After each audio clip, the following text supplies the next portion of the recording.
And now, I got to sit down with a veteran of the information security community, Robert E. Lee.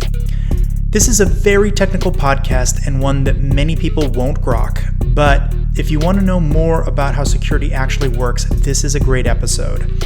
We discuss issues in TCP/IP, HTTP, how to do proper port scanning, as well as some of the business challenges around account takeovers and how to deal with those issues. We also discuss what's wrong with the information security community and how groupthink is prevailing. I left a link in the show notes in case people are concerned that we have suddenly become conspiracy theorists. And with that, please enjoy this view into the security abyss with Robert E. Lee. Hello and welcome to the Arsenic Show. Today we have Robert E. Lee. How are you? I'm doing excellent. Robert, you are one of my oldest infosec friends. I was trying to figure it out. It was some very, very, very early DEF CON where we met each other, and I couldn't place which year it was, but it might have been the first or second DEF CON I ever went to. I remember the year. Actually, we met online before we met in person. Was it really? Yeah. So you remember IRC, of course, from early internet days. So I started off on FNet, and I started exploring for more people to talk to, and I went over to Undernet, and you were one of the few people on Undernet that routinely said interesting things. So we got to talking, and then I think at some point we exchanged phone numbers. Oh, and then, that must be how it happened. Then in 2003, I think that was the first DEF CON that we actually met in person. Okay, so that's why I have that memory of meeting you there. Yeah, that makes sense.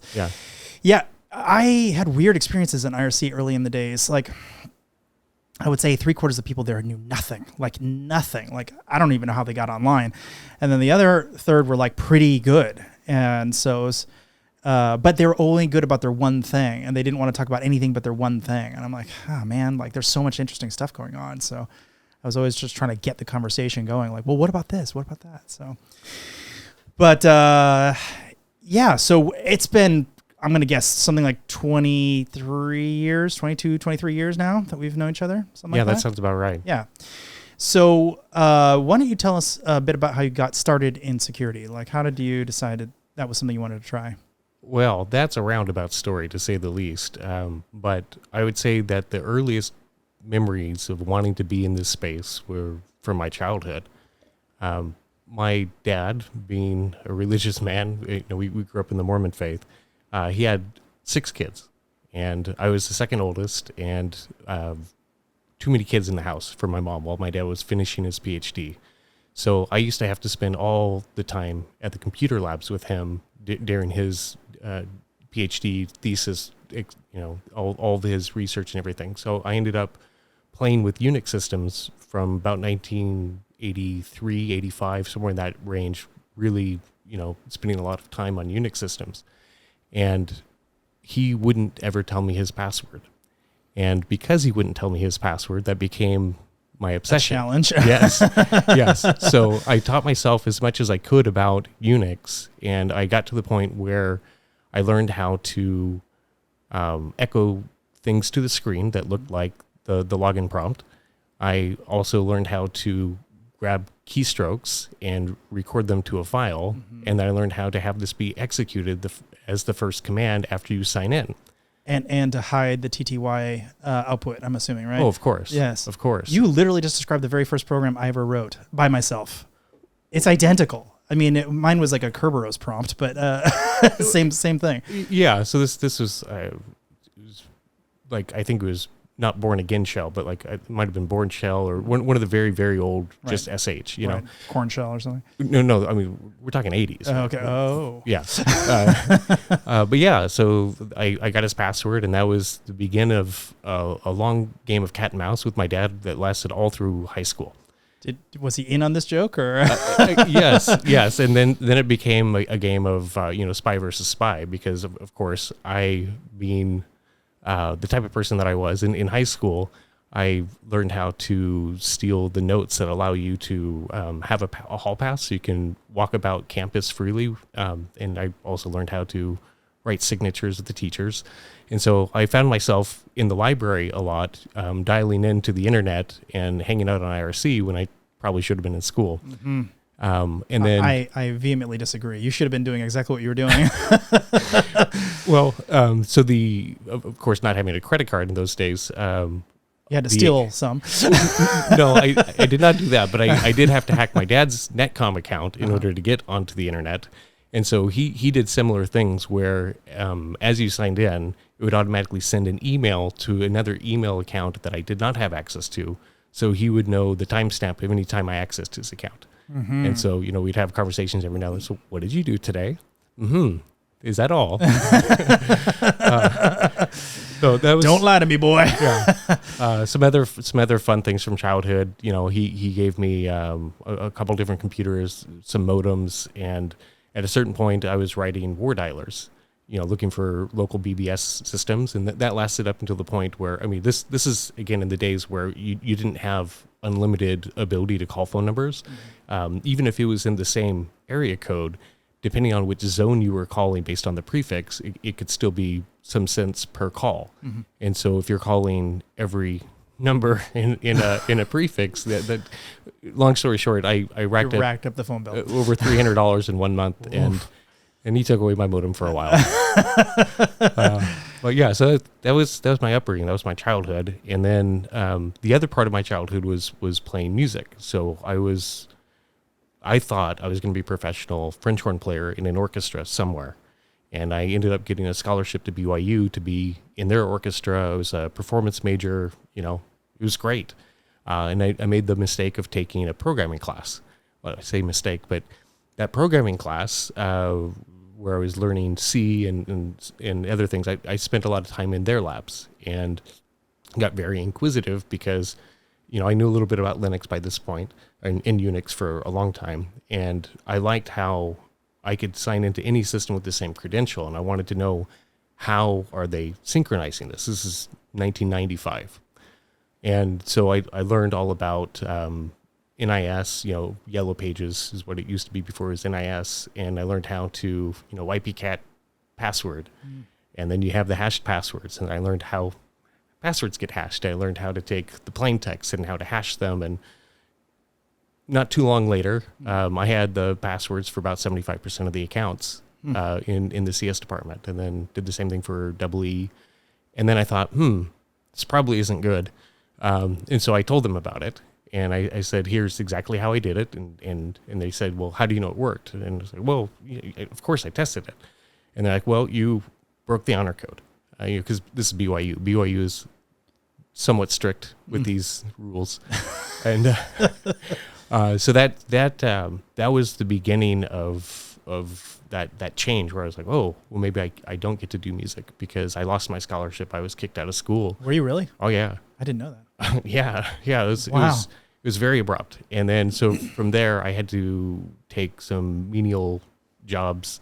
I think I worked at as a sysadmin at Teleperformance USA, which is a cold calling company. So it's basically managing the computers so all the people in the other room can harass you and get you to buy things.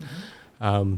Worked my way from there. Some of the best security guys I know came from boiler rooms, just trying to automate the crap out of it. Yeah. Because it turns out an infinite amount of monkeys hitting an infinite amount of keys on a keyboard will definitely make it break. You can totally get paid at a certain point. Yeah. Yeah. So I did that for a while. Sysadmin for a while. Got into consulting. Was doing high availability consulting, wide area failover, disaster recovery. That sort of audit work. Mm-hmm. And then I was working for a value-added reseller that wanted to get into the security space. And I got really, really interested in that. And I helped to put together. What about it, though? What do you like about it? Well, I've spent up to this point in my career building things.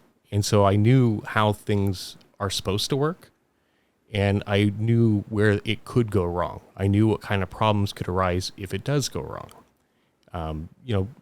Along the way, I think at some point I was sysadmin for an ISP, and just as we were onboarding new users, we had low-level secretary type people adding accounts, and of course they all had root access to do this, and they sometimes made mistakes. So I made a web interface for them to do it. So in my mind that they could not screw up, and in testing that, this is how I taught myself. if you're just blindly taking user input and there's things like semicolons and you're still processing it as a command, maybe you shouldn't let arbitrary user input run commands as root. So it's bad. Yeah. So you teach yourself a lot of things like that along the way. Wait. Before we go any further in this, I got to know, how did your parents take it when you got kicked out? We kind of skipped over that. Of course it's hard, because you want your kids to succeed. But my dad... But that was kind of a defensible thing. It's like, well, I mean, yeah, I was breaking the rules, but then I told them and I tried to help it and make it better, right? Sure, yeah. But my dad did what he normally does in a situation like this. He's like, well, do you want to go back to work?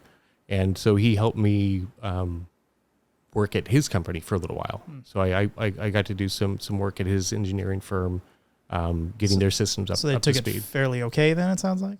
Yeah. I mean, at the end of the day, you want your kids to learn from their mistakes, and you also want the best outcome for them. And so he helped achieve both of those. Okay. Because it kind of seems like that could have gone the other way, right? It's like, you did what? Well, I mean... No one was screaming. No one was yelling. Having spent, my childhood with my dad, he was not surprised. Yeah, it's like, it's your fault, Dad. Like, yeah, just let me have your password and it would have been done. None of this monkey business, yeah. But yeah, so flashing forward again, back to the value-added reseller. So I was helping put together...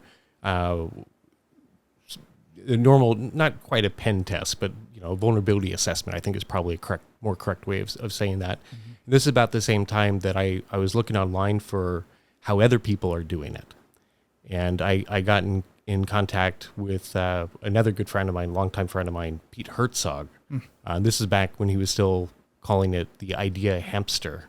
But they have the open source security testing methodology manual, which is, crazy mouthful, but awesome. And so I got pretty heavy into that. I started using it, and then I became one of the authors for that, for the next major rewrite. I put a lot of work as one of their main contributors. But that was a lot of fun. And then because that went so well, I then found a couple of business partners and decided to do a business adventure, and I started a penetration testing company. So at that point, we matured it beyond just a Nessus scan or something super high level, lightweight, but really got into the weeds of being able to evaluate the software and find ODE in almost every assessment that we did. So that was Dyad, I'm assuming? Yes, Dyad Security, so, UIAD. So what is it about manual penetration testing in this context that you thought was significantly better than the sort of more automated rote ways of testing at the time? The rote ways, I'm not sure that they've really advanced much since this time period, but the basics there is you tell it a network range, and it first tries to say, okay, of these IP addresses in this range, which of them seem to be responding? And which ports do they seem to be responding on? And then based on the ports, they might send different payloads in order to try to enumerate what kind of service is on the other end of that port. And then depending on the service, they might try to get version information or at some level send enough of a payload to confirm that it's actually vulnerable to the vulnerabilities it knows how to look for. And so you can relatively quickly enumerate systems and software that's installed and well-known problems that software might have. But these are prone to both false negatives and false positives. And I think that's why it's a little bit underwhelming to only have that surface level assessment. And so, well, that's part of the issue. This is also back in the time period where people put all sorts of things on the internet that probably shouldn't have ever been on the internet. Oh, that's definitely changed. What are you talking about? It's so much worse. It's all that stuff and a whole bunch of new bad stuff. It's been a while since I've cared about that sort of thing.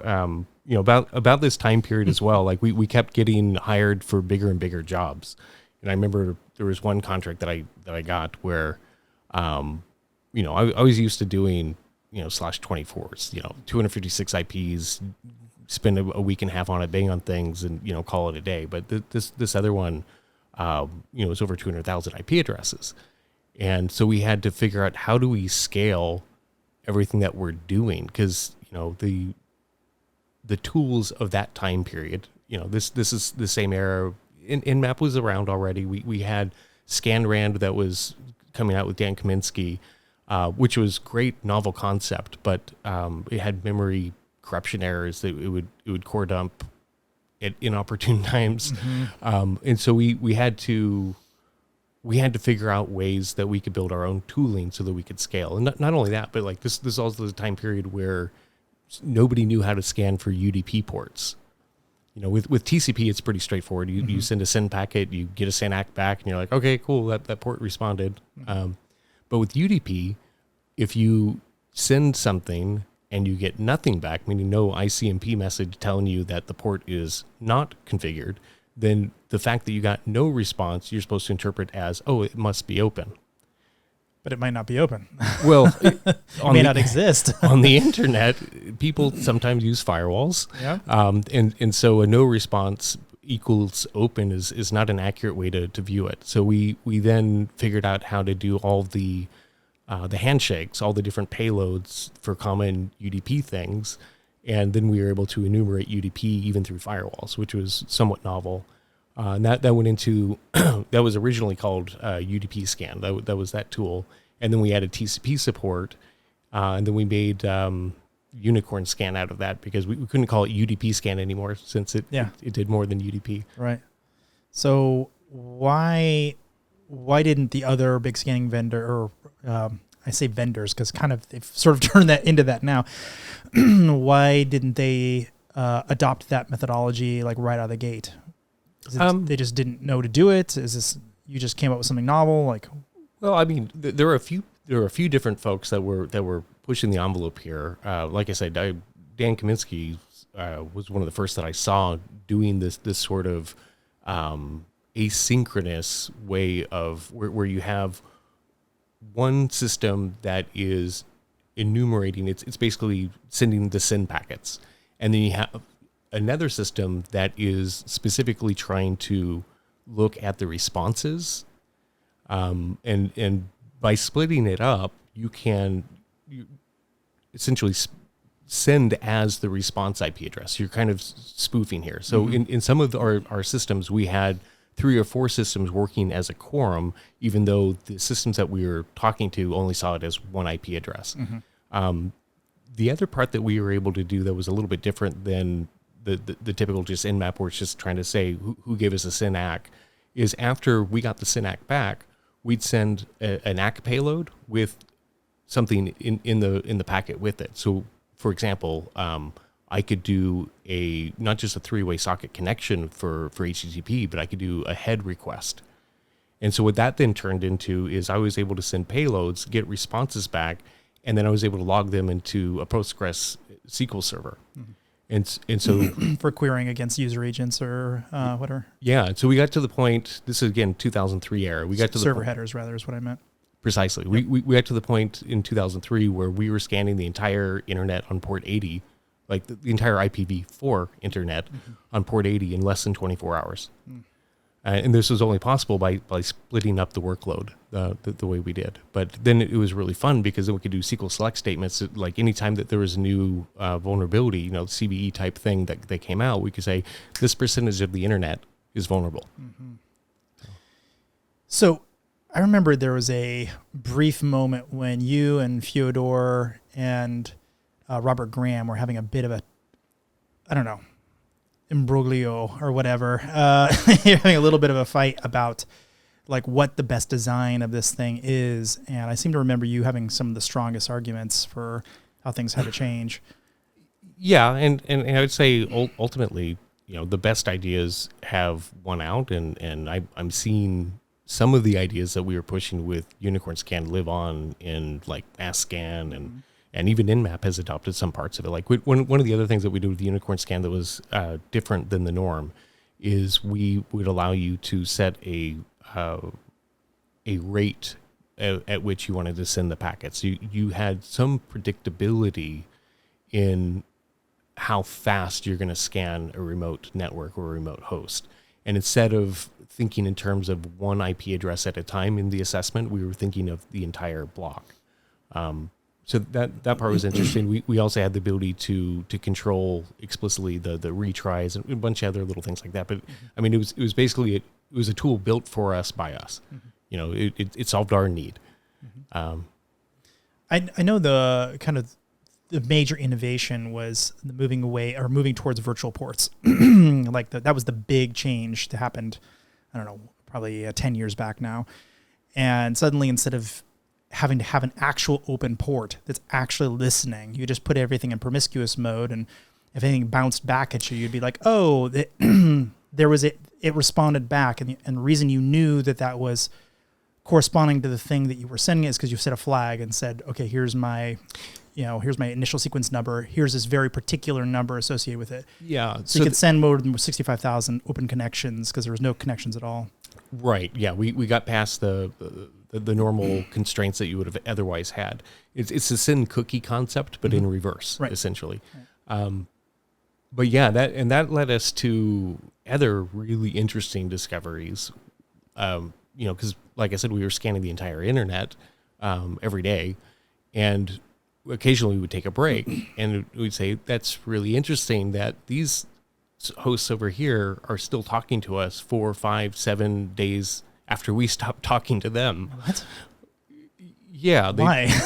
They were stuck really in bad buffers or something. They were stuck in a forever loop where they just kept sending responses to us, and it took some debugging later to really understand what was going on, but depending on the kernel and the TCP/IP implementation, we really were finding conditions where they were in a forever loop, and until the system was rebooted, it would keep talking to us. And so, Jack. Seems Jack like an amplification attack right there. Yes, although that wasn't really the point of it. The real exploit opportunity that we thought was interesting is we could essentially take systems of this type offline. We could get them to exhaust all their resources until they just can't communicate anymore, and you would have to reboot them before they could continue. So now you're talking about Sockstress. Yes. All right. So Sockstress, from my perspective, is probably the most interesting thing we're going to talk about today, and that's saying something because we're talking a lot of interesting stuff today. So you got in a lot of trouble about this. I would say the internet community, our little world, they were all up in arms for about 2 weeks because of you. Like, no one would shut up about it. Yeah, I remember having a call with Dan and a couple other folks, and just trying to I gave them the source code. I'm like, we're not trying to pull punches here. We're not hiding the ball at all. I didn't realize you gave out the source code. Interesting. Oh, for sure. Because I didn't anyone who's like, this isn't real. It's like, kind of is. Here, play with it. Because the point wasn't to sit on a problem. Like we talked about it at a conference because we had previously been trying to reach out to all the companies that we knew were vulnerable, and nobody would talk to us. Nobody would give us any response whatsoever. So when you're like, I'm pretty sure this is a problem, and the companies are ignoring you, at a certain point you're like, okay, well, I guess they're cool with us talking about it. So we did. And then all of a sudden there was a consortium of 17 different worldwide major companies that I was on weekly conference calls with. So for those who have no idea what we're talking about here, effectively with this code, you would be able to take down things that run TCP/IP. Yes. Which is literally everything. Yes. If you look up the CVE for this, it's a vulnerability in TCP/IP. it shows all the different operating systems, and it's kind of funny to see the list enumerated because it's everything. It's everything. Yeah. And part of what I think people got upset for two completely different reasons, but at the same time they're all conflated, right? The first is that you just released this thing, and what, you should have quietly worked the vendors and never tell anyone about it. But like you, as you said, you're having a hard time getting people to even talk to you at all. Yeah. So I don't know, that reasoning never resonated with me.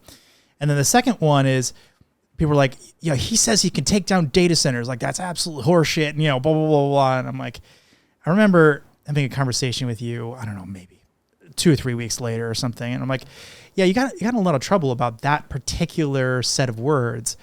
And I'm like, why did you choose that? He's like, and you said something back to me. You're like, Robert, how do you think we found this thing in the first place? Yeah, I accidentally took down a data center. that actually happened in the middle of a pen test. They that particular company that we were testing, I'm not going to say which one it was, but their U.S. operations failed over to like Ireland, and then failed over to Australia, and then we started getting really panicked phone calls, like, what the heck is going on? I even alluded to it, I think in the 2005 DEF CON Unicorn Scan talk. Mm-hmm. There's a particular vendor that their ability to detect what they consider to be a DDoS attack is their mitigation was to just fall over dead. Was it prolexic? No. Okay. No. Phew, thank God. It kind of hold the internet together from a denial service perspective, anyway. Yeah, no. Prolexic was one of my other early partners. We helped channel customers to them. Barrett Line has made a couple really great products. So, what was the premise? Like, why did it work in the first place? We can go in details later in the source code if you want. No. I meant like for the layman, just kind of like what was the technique approximately? The dumbest attack, the one that even Fyodor guessed about, because he's a brilliant person. He knows everything about TCP as well, and so before we went public with all the findings, he guessed what one of the attacks was. And it's because Sockstress was like 7 or something different attacks. Right. Yeah, because it was a framework that knew how to send TCP packets, and then we knew different payloads that worked really well against certain types of TCP implementations. Right. And from memory, this all came about because you guys were reading the TCP/IP stack, and there was a bunch of like comments in there or something. Yeah, in the Linux kernel specifically, there was one that's like, it would be really bad if this condition happened. And we're like, ooh, we should figure out how to make that condition happen. Yeah. But the dumb one, the generic one, and the reason why I call it dumb is because you have to keep sending packets to it for that system to continue to have its resources exhausted. But if you essentially tell it that there's no more buffer, you're like, hey, first you have to request something really big. You were playing with some of this with like slow LoRa's, where you try to find like a PDF or some sizable thing on their side, and you say, give me the whole thing, but give it to me in such small packets as possible that it's going to take all your bandwidth. And then what we did on top of that is we could even say, oh, stop, I'm out of memory right now. You can't talk to me right now. Stop. You just, as long as you occasionally say stop, it will mind your request indefinitely. So it's kind of like a UDP congestion message or something. Interesting. Yeah, and so there were those types of dumb things, but the other ones were understanding how it did memory page layout and making sure that the way it was crafting the TCP packets was not aligned to how the rest of the kernel memory was aligning. And so when you can find those mismatches, then you can cause the kernel to just basically lock up. So what are the implications of being able to take down data centers? Because even if this particular attack is mitigated, the threat that there might be another thing down the road that could do something equally bad still exists. So what I mean, you must have thought through what would happen if someone went on, a spree and decided to start taking down data centers. Have you thought through that? I'm sure we'd figure out other ways. Like, we're very permissive on the internet. Like we have a default allow people to talk to us. At a certain point, you would just have to be a lot more selective about who you want to talk to you and have mutual authentication. So instead of having a completely anonymous ability that would take a long time, Robert. I mean, that's a forklift upgrade if I've ever heard one. Sure, but I mean, we've been talking about these concepts forever, and Google finally a few years back in their Beyond Corp, they nailed this concept, at least at the enterprise level, where they're like, yeah, it's great that you're authenticating the user. Why don't we authenticate the device they're coming from too? So that this concept in trusted security has been around a long time. We just never really did it on the internet. Yeah. I'm not super hopeful about that one. And you mentioned Dan Kaminsky, RIP, multiple times. I think the Kaminsky bug, which he's very famous for, which was able to guess the sequence number for DNS responses and therefore spoof that effectively I am the real person who should be responding to this request and get you to reroute traffic to me, which is terrible for all kinds of reasons. That bug still exists. I mean, it's harder now, but it's still there. I occasionally will play with Sockstress and still get it to work on systems, but you at least now with the major operating systems, the things from Cisco and Microsoft and even Linux, there are ways you can tune the kernel to be less vulnerable. Yes. Yeah. But when you really think about it, like if you look at the CIA triad, confidentiality, integrity, availability is always the caveman option. Mm-hmm. That is the least interesting. The only time that I care at all about availability issues is when you use it as an effective distraction. Or for a lot of scammers use it to take you down and then pay me some money or I'm going to keep you down sort of situation. Well, sure. That's the blackmail stuff that Barrett Line with Prolexic was solving specifically, because they would have, casinos and porn sites, all the normal types of companies that are legitimately making money, but aren't necessarily wanting to call the cops for help. Those were the companies that were getting targeted there, in that 2003, 2005 time period very heavily, where they'd get an anonymous email from a Yahoo account that says, give us $50,000 to this account or you're offline. And then it's a quick, back of the envelope calculation. I'm losing this much money per day. They're only asking for this much. Do we pay them? But a lot of people did. A lot of people did. So, what do you, I don't think that there's going to be a quick fix to any of the things we just described. That's a real fix. I think what they're going to do is they're going to put it back and the onus is going to be on you. It's like, well, you should have configured it this way, but literally there's hundreds of thousands of machines spread out all over the place and all kinds of data centers. And half the people who used to run these things are no longer working in that job. And it's just been sitting there purring for 10 years. And no one's going to reconfigure that stuff. So the larger sites I think are going to be much harder to attack just because they're so globally multi-homed. And so I might be able to take off parts of the access for some people for some amount of time, but to cause a true global outage for like an Amazon or any other company of their size, I don't know that that's realistic with this sort of attack. It's funny. I think it's incredibly easy. The bigger you are, the easier it is to take you down. Not for the reasons that most people... Nope, going straight through the front door, yeah, I think you're right. But they're so interconnected with so many subsystems. All you have to do is take one down. Oh, there's definitely points that you could attack, but it wouldn't be TCP in that case. Sure. Yeah. It might be other things, sure. But I've definitely seen it. Like, they'll pull out some jQuery something or whatever, but it's from some CDN that they stood up and... Yeah, it's great at serving up just this one static file, but you hammer that thing and yes, the site's still up, but it's unusable. Right, because it might be calling on poisoned cache somewhere. Right, right. Yeah, exactly. So I'm always very wary when people say, well, it's like, oh, we're all this, cached blah, blah, blah. Yeah, but I can also attack caching servers too. And and if you cache the wrong thing, like, woof.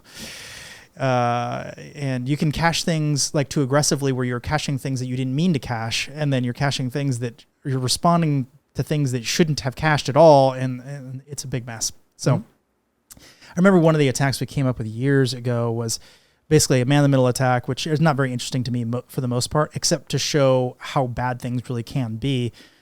And we were able to set cookies, which is not particularly useful. Like, who gives a crap if you can set a cookie? What does that matter? Unless it's replaying it somehow in the HTTP header or something. It's not particularly useful. So there was some session fixation problems. There's a couple other things. But one of the things I could do is I could set very long cookies. And when you went to a certain resource, it would say, whoa, this HTTP header is way too long. I'm not going to serve up this content anymore. So that page, whatever it is, maybe it's a piece of JavaScript that might be the thing that's keeping you secure, you can no longer reach. And so it just goes away permanently until you clear your cookies. And it's not something the server can really fix very easily. You know what I mean? Like they have to change it so their buffers are larger and they're not even going to notice it's a problem. And like everyone is just not secure now. Ooh, got this cookie set. And so there's a lot of things kind of like that. But anyway, big digression there. I wanted to talk a little bit about the controversy because there's only two other times I've seen this kind of controversy where the security community is like, what are you doing? You know, one was Kaminsky, as you said. He actually wrote a very public, not the nicest letter. And I read that again a couple of years back. You know, sadly when he passed, I was just, you know, highlighting some of my memories of the guy. But yeah, so I know what you're talking about. Which I felt really bad for him. I mean, I feel like he did about as good a job. I feel like you and him both did about as good a job as you could have done to maximize the amount of safety and still give up the information to the people who need to have it so that they can continue to research. And I'm really surprised no one really took the mantle and did Sockstress 2. I think it's inevitable. Somebody should. Yeah. That source goes out on the internet. I found it. Yes. Yeah. So the other one was clickjacking, which, you know, me and Jeremiah Grossman got kind of messed up in. And that one was a little bit our fault because we're like, okay, we're going to launch it on this day. We're going to talk about this day. And so we were kind of hyping it up to come check it out. And then Adobe came to us and were like, whoa. Please don't. Please do not do this. Like you found an O day in our stuff. And we're like, no, we didn't. And like, yes, absolutely. We were supposed to stop what you're doing. And you didn't realize you found this massive problem. I mean, we knew it was a massive problem, but we didn't realize they were actually trying to defend against it. We just thought it was a massive problem they never thought of, which is kind of different, right? Sure. But they're like, no. Actually, this is something you found a way around some crazy security we thought we had or whatever. So the internet was pretty annoyed with us for a couple of weeks while they went off and tried to find a patch for that thing. But why do you think the security community gets so up in arms about stuff like this? Like, what is it about this type of disclosure that gets their hackles up? Well, nobody likes to be outside of the secret, the inside knowledge. Like as soon as somebody says there's a problem here, we all want to prove it. We all want to test our own systems. We want to see if we can come to the same conclusion, the same answer. Is this repeatable? You know, to borrow from the scientific community, if somebody makes an outrageous claim and you in your lab can't repeat it, it's hard for you to take that claim seriously. And I think if you don't give enough details where somebody else really can go and replicate it, if you don't have the proof of concept ready to go, then people, I think that's where the annoyance came from. And remember, from the 80s and 90s, it was common to just give the source code to your proof of concept at the same time that you made any announcement at all. And most of the time I did. Right. I didn't care, just to go ahead. Yeah. Unless it was really, really targeted towards one company or something, and then I might let them know specifically if I thought they were good actors. Yeah. Not Google. Never Google. Sure. But yeah, man, I miss Dan Kaminsky. Boy, that was a big loss. He died last year, I think. It's a full year ago now, or maybe not quite. I remember you and he and I went to dinner one time at DEF CON. And it was sort of the people who break the internet club. And I think Sammy was there too. No, not that particular one. Or maybe he was earlier. Maybe he was earlier and maybe he left. He was on the conference floor that year though. Oh, yeah. No, and actually he did go to dinner with us. But at this point in my memory, it was just the three of us because we're walking back from dinner. And I remember Dan physically stepped on me because he had that Google Glass when the very first came out, and he was doing this color rewriting thing called Dan Cam. So if you're for the colorblind, people, so he could high contrast. But anyway, he's sitting there and walking down the casino floor, like testing it out with all these crazy lights and stuff. And he literally steps on me. He like actually physically stepped on me, which to this day kind of makes me laugh because like this is very altruistic thing he's working on, and he's literally stepping on me to get there. Nice. So rest in peace, Dan Kaminsky. But we had a couple of really great conversations. I think the three of us. I think there's not many people who've done that kind of thing and had that big of an impact to as many people and systems, et cetera, right? I call it the Billionaires Club. I don't think I'm in that club, but... yes, you are. What are you talking? Sockstress? Absolutely you are. What are you talking about? Jesus. Really? You don't think so? Come on. You don't think a billion people are safer because of that research? It's mostly Jack anyway. Jack Lewis, another one that left too soon. But that was mostly his project. I was there when he was doing the discoveries, and I was his number one product manager and his number one tester. But that's Jack's work. Interesting. Well, I definitely put you in the club because you were there. You were doing the work too. You were doing the work. What are you talking about? I remember you talking about it. Sure. He wrote the code. Sure. Okay. Yeah. All right. Fair enough. Well, also rest in peace, Jack. But we've had a bunch of deaths here pretty recently. Also, James Flom, who I know is one of the reasons you're here. My best friend, as a matter of fact. Real mess. So rest in peace to our friends, our comrades. We're getting old, man. Yeah, we sure are. So one of the things I want to talk about with this, in this era, right around this time that all this is going down, I remember I was over at your house one day back when we were both living in California, and you had what I felt to be a very confusing view of white hat versus black hat. And I was just like, what the hell are you talking about?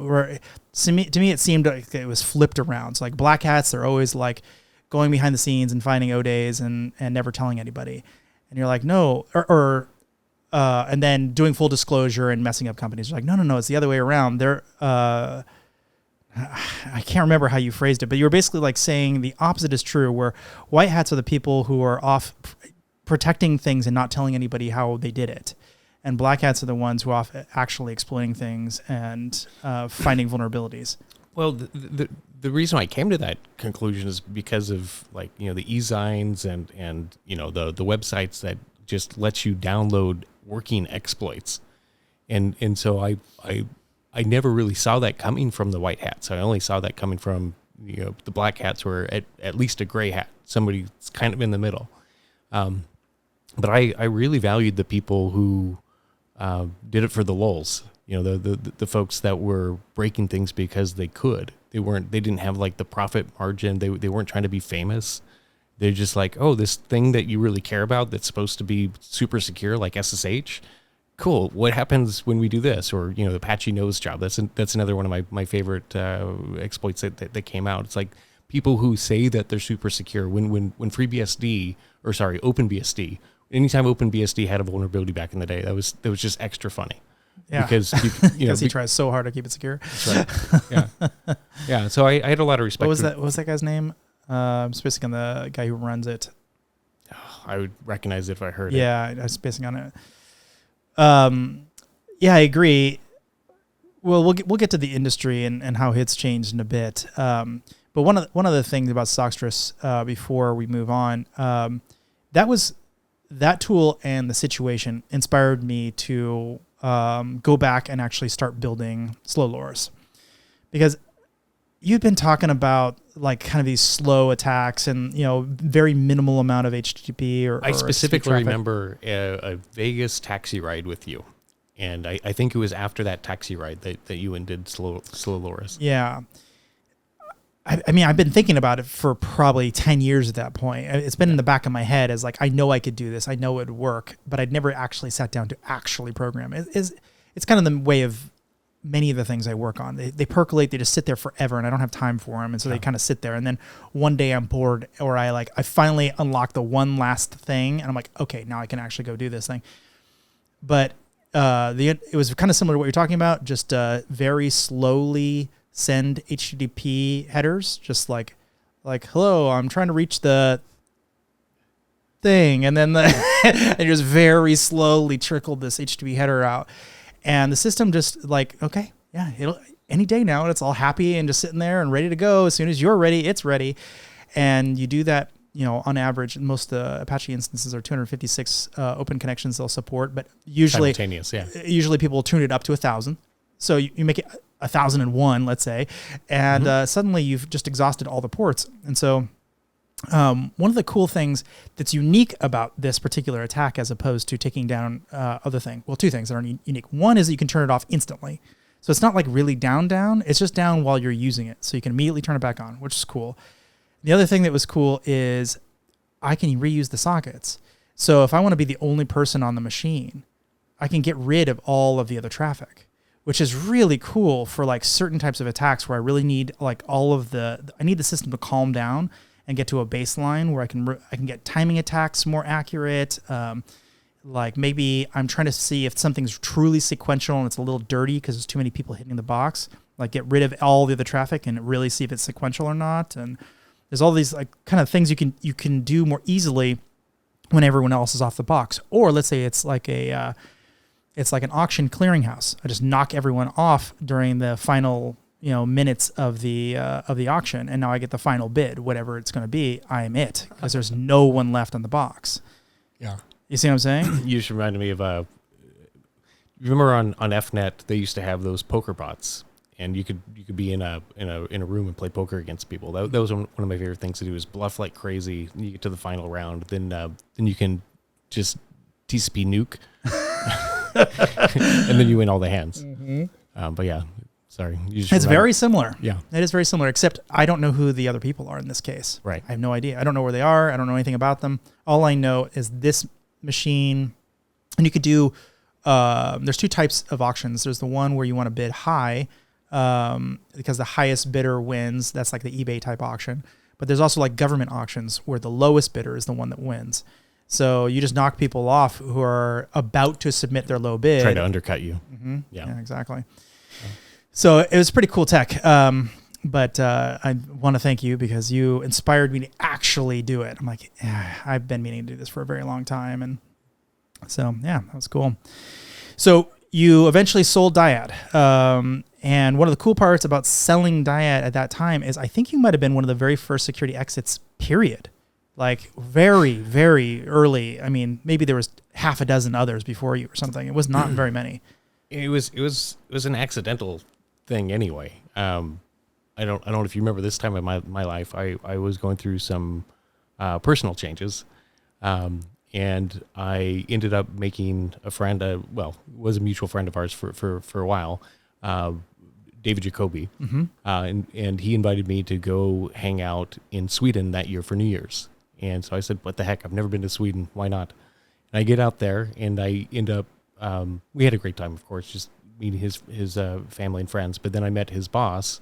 And his boss asked me, to hear more about Dyad and what we were doing, and he got really intrigued. And so Outpost 24 was a vulnerability assessment company as well, but they had an online SaaS play for it.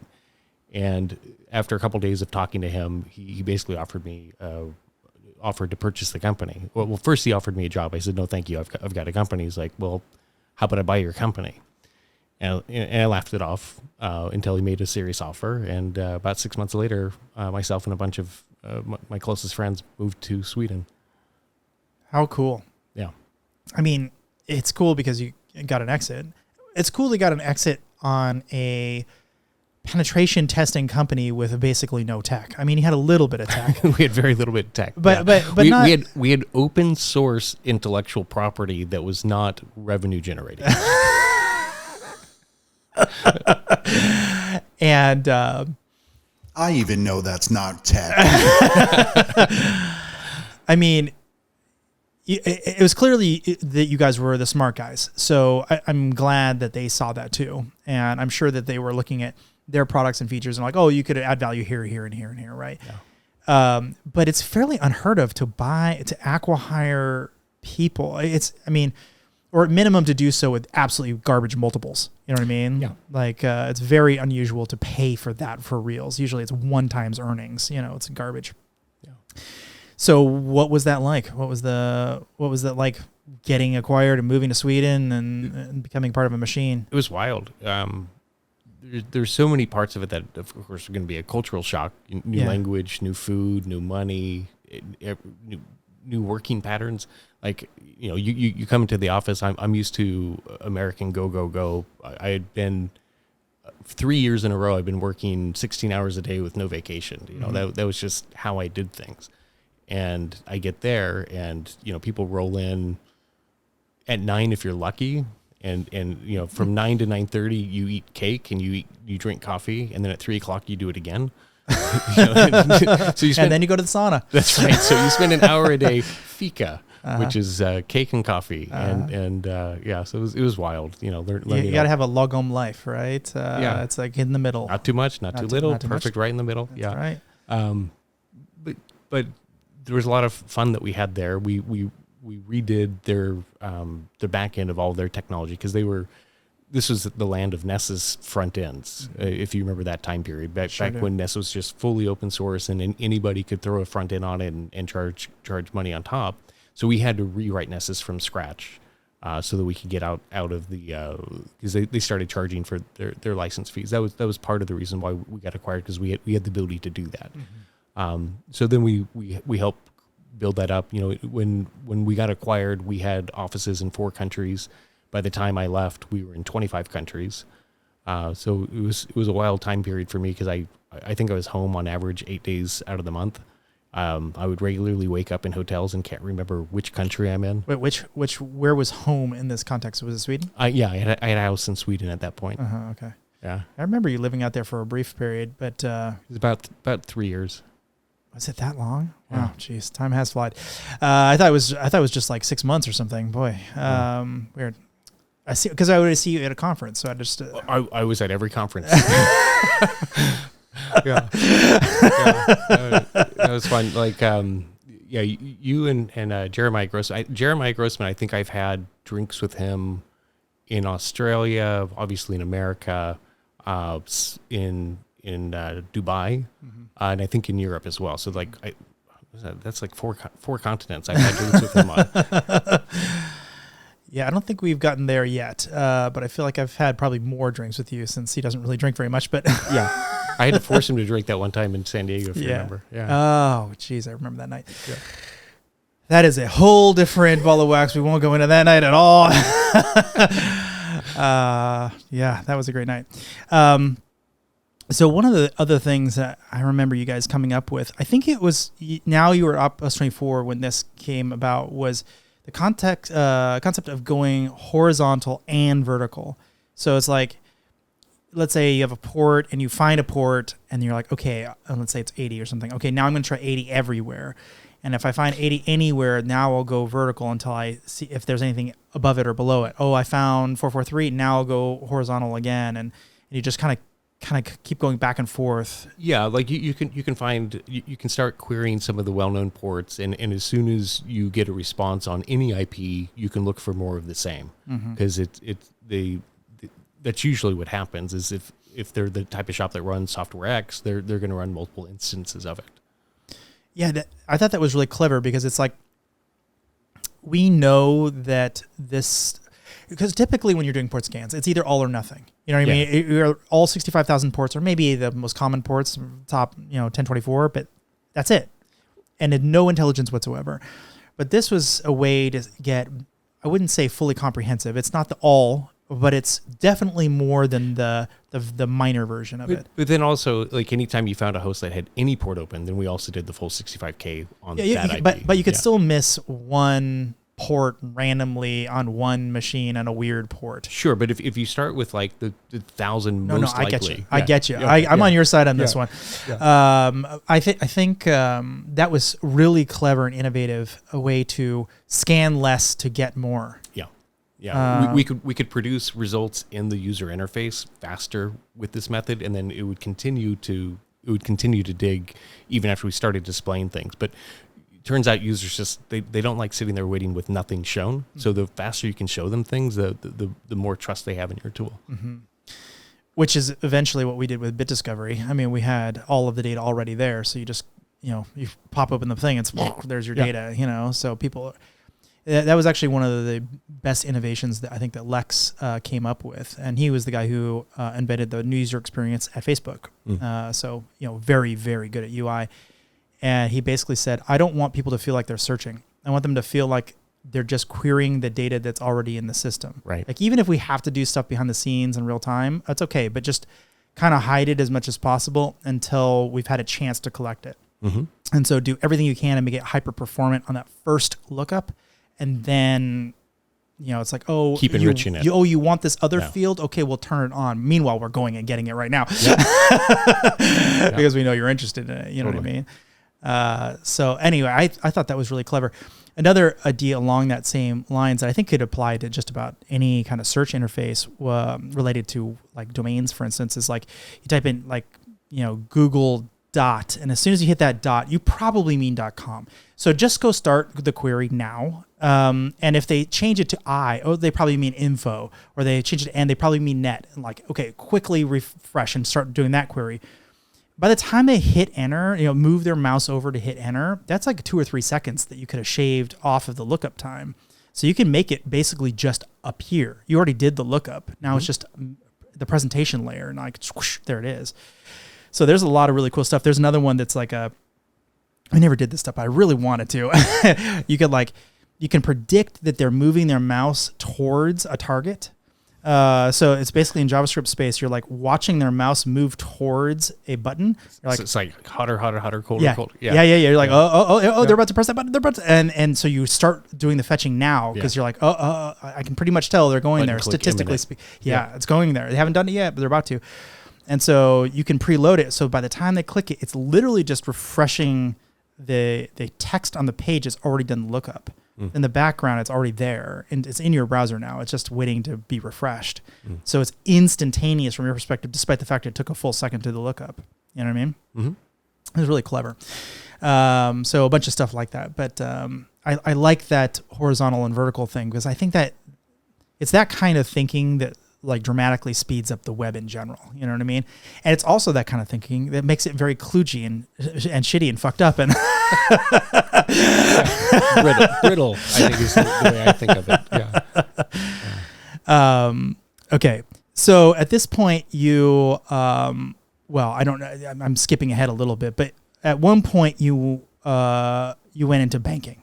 You made a big shift, but I know that wasn't a direct move. But just like everything else, there were a couple weird intermediary things that happened. So as I was talking about before, about the same time period, I was on vacation in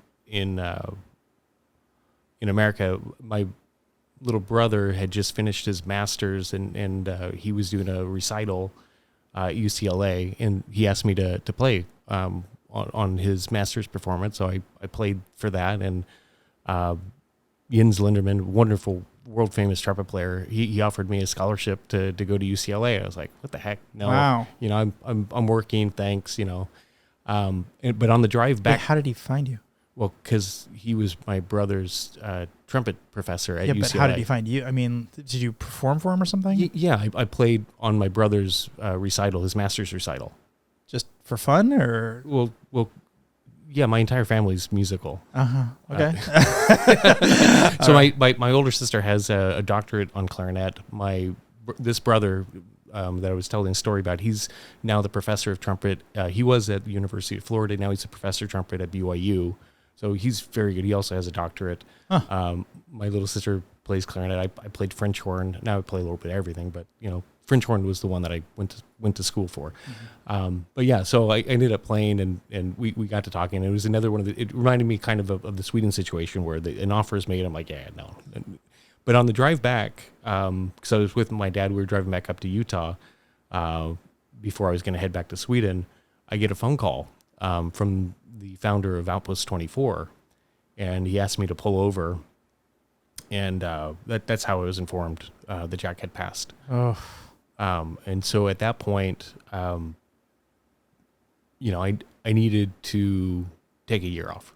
And so I did. I took a sabbatical. And I ended up going to UCLA for a year just to refresh my head and remember why I'm doing this. But yeah, and in that time period, it gave me a moment's reflection, a pause, if you will, where while I loved breaking things, there's a thrill of finding a new O-Day, it's tedious. It's in a little bit, it's unrewarding because every company that hired us, we did successfully break in. And after a while, you get a pattern of everybody has similar problems, and you get a little bit bored with telling the same story. Okay, I found this thing. You got to do this thing to fix it, and nobody ever does. And you're just like, what is this for? Why are you doing this? Why are you putting yourself through it? It felt a little bit like being a boxer getting paid to punch people in the face, and you're like, it's gonna hurt, and you're not gonna learn anything from it. Yeah. So you make money doing this. So someone is paying you for it, but they don't want to know what you're telling them actually. They think they do until they see it. They're like, whoa. Why did you do this? Yeah, why did you do this? And so now you're kind of in this weird gray area where you're like, do I try to like pet your ego to get more business out of you, or do I just keep it? Well, I never had like, I've heard horror stories. I've heard tons of horror stories. I've got a few. Thankfully, I never actually had that. It was never adversarial. The only time that it got weird was really never. Well, not directly with the company that hired me. The weirdest one it was, we found a vulnerability in one of their top vendors, and again, I'm not going to name names, but this vendor adamantly said the finding that you have is not real. And so then the company that hired us was like, stuck in the middle. They're like, you're saying it's a problem. They're saying it's not. And I said, well, let's meet with them. I'm happy to demonstrate it live. And we did. And then they're like, yep, it's real. And so that was the weirdest that it was. But again, with all things, data trumps opinion. So that's always going to be true. Yeah, but that's not how it plays out. How it plays out is people are going to get fired and they know it. And so they're protecting everything and like trying to make it hard for you to deliver the results and downplaying it and making it. It's like, yes, this is truly, it is a vulnerability, but they downplay how bad it is. So we gave a couple talks on this over the years, but I talk about it as like the mindset of hiring a company to come do tests like this. You need to not think of it as an adversary. You need to think of it like a doctor's checkup. Because like if you go into the doctor and he's trying to, or whoever the doctor is hitting your knee and trying to measure reflexes, and you're stiff as a board on purpose so that you don't give any response at all, that's not going to be an effective checkup, right? And so bad actors have an unlimited amount of resources and an unlimited amount of time. You're paying me whatever you're paying me. Let's call it, $10, $20, $30,000, whatever the assessment is. You're paying me a fixed amount of money for a fixed amount of time. And I'm going to do my best in that time, but you're going to get a lot more for your money if you work with me. And so we always had that conversation up front so that, I'm not here to make you look bad. I'm here to make you better. But that was the way I got ahead of that. Yeah, I tried something quite similar, but one of the weird, I'm really surprised you've never run into this, because as a small company, we got brought in at least probably 10 times total for this purpose. You're a small company, perfect. You won't find anything. And we would just absolutely crush these companies, like really bad. I mean, I'll tell you some stories offline, but, and then they're like, what the fuck did you just do?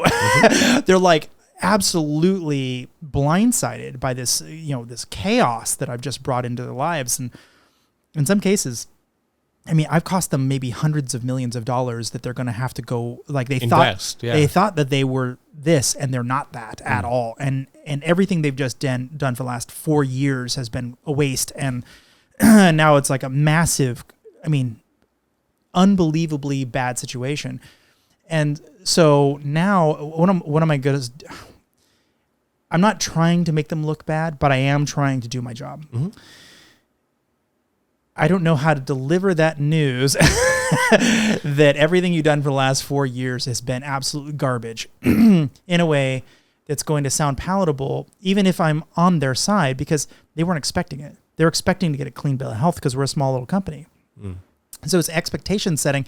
I don't know how to make myself look like I'm going to absolutely destroy you ahead of time, because what's going to end up happening is they'll err on the other side. They'll go like, oh, well, we don't want that guy because what we're really looking for is some tiny little company who doesn't know what they're doing and give us a clean bill of health. If they're looking for a checklist audit, if they're looking to say, yep, we had a test, that's not sincere. Yeah. And I would say that happened quite a few times. That's unfortunate. All I can say is I've been very lucky then, because I never really had that scenario. Wow. Okay. Yeah. Well, yes. Knock on wood, man. That because it happens. Yeah. Okay. So you took a year off. Yeah. How'd you get into banking? Funny enough, I had that aha moment. Like, maybe breaking into things isn't where I'm going to have fulfillment. Maybe building things is where I could have more fulfillment. And so I wanted to get into the world of designing controls that are hard to break. And I don't know if you remember this, but you actually called me after I'd made this conclusion, and you said, there's a company that I think needs your help. And you made an introduction, did an interview, and that's how I got into banking. Mm-hmm. I remember, but why? Like, what do you like about blue team versus red team? Like, what got you into that? Well, when you do a test and you find a problem and you say, these are the general ideas that can fix this problem, there's no follow through. You don't get to stick around and actually, see them remodel the kitchen. And you don't get to see if that remodeled kitchen makes better food, So when you are a product manager of a banking platform and you have tech chops and you can see certain authentication patterns that are leading to millions of dollars of money being stolen over and over again, you can say, aha, here is where our authentication is failing. And here are the things that we can change and experiment with and see if we lose less money. And so having that freedom to innovate, having that freedom to actually build the controls and stick around and test the results and see the fruit of your labor, so much more satisfying. I don't know if I agree with that. I've done both. I've done blue team. I've done red team. No, I'm being completely sincere. I don't know which one's better. I think the thrill of the hunt is really amazing. But as you said, it does get a little monotonous and customers are brutal. Like really, from my perspective, they've been a mess. But in the case of blue team, you're also dealing with corporate bureaucracy, and you're dealing with personalities, and it's like, oh, Janice didn't come into work today and she's got the password or whatever. Yeah. And, like all that garbage. And, I don't know which one is better.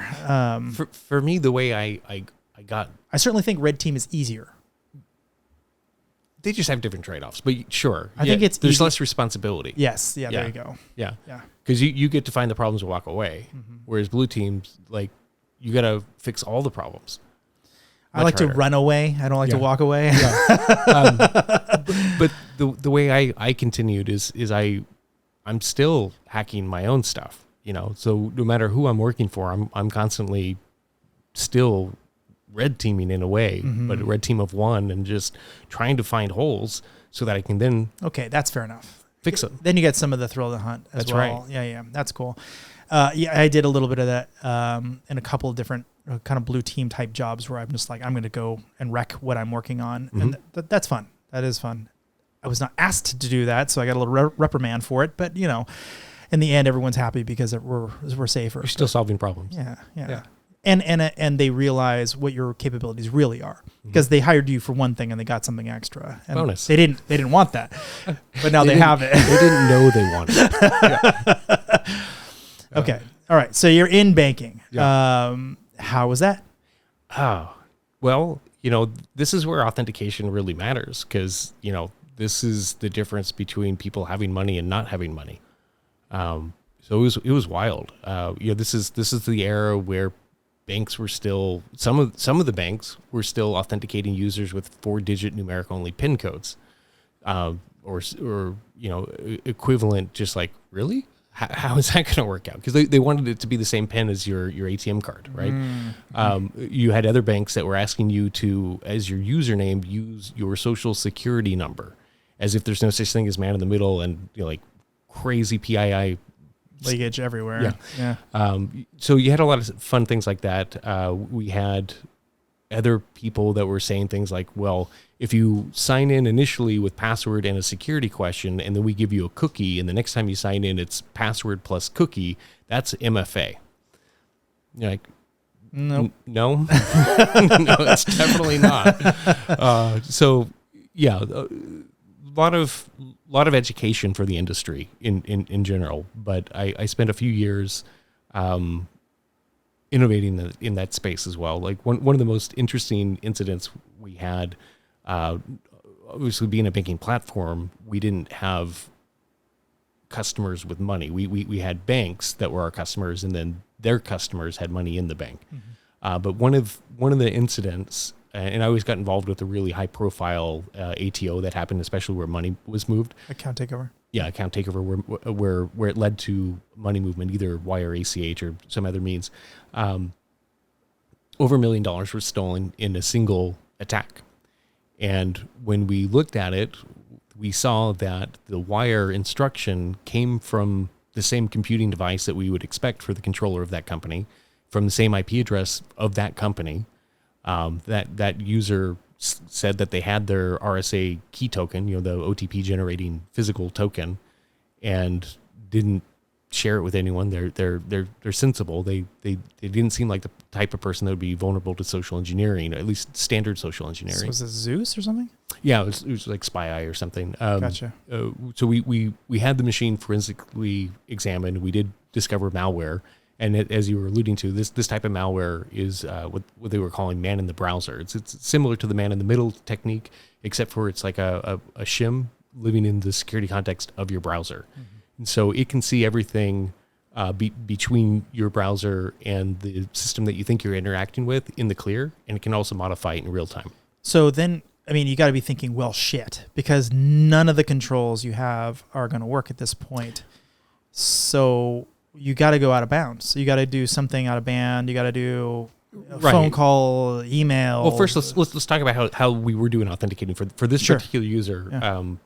They had to authenticate with a password, which was a strong password. But we even had them tell it to us, just to make sure that it was over the phone, obviously. No, we actually were, we had secure means, but and then we also had that OTP, and not just OTP for sign-in, but OTP to also authenticate the wire.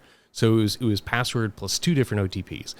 And so I had a few different aha moments here, because what we realized is that they ended up with that second OTP authenticating a transaction that had different details than what they intended. So, I'm giving hypotheticals here, but if they're saying, I want to give this routing number, this account number, this amount of money, this software changed it to a different account number, different routing number, different amount of money. Clever. And so the bank saw what the bad actor changed it to. The bank's like, I should probably authenticate this. And so it asked the malware for an OTP. It displayed it to the browser, and the user, expecting it, entered the OTP, and they ended up authenticating the wrong transaction. So that's clever.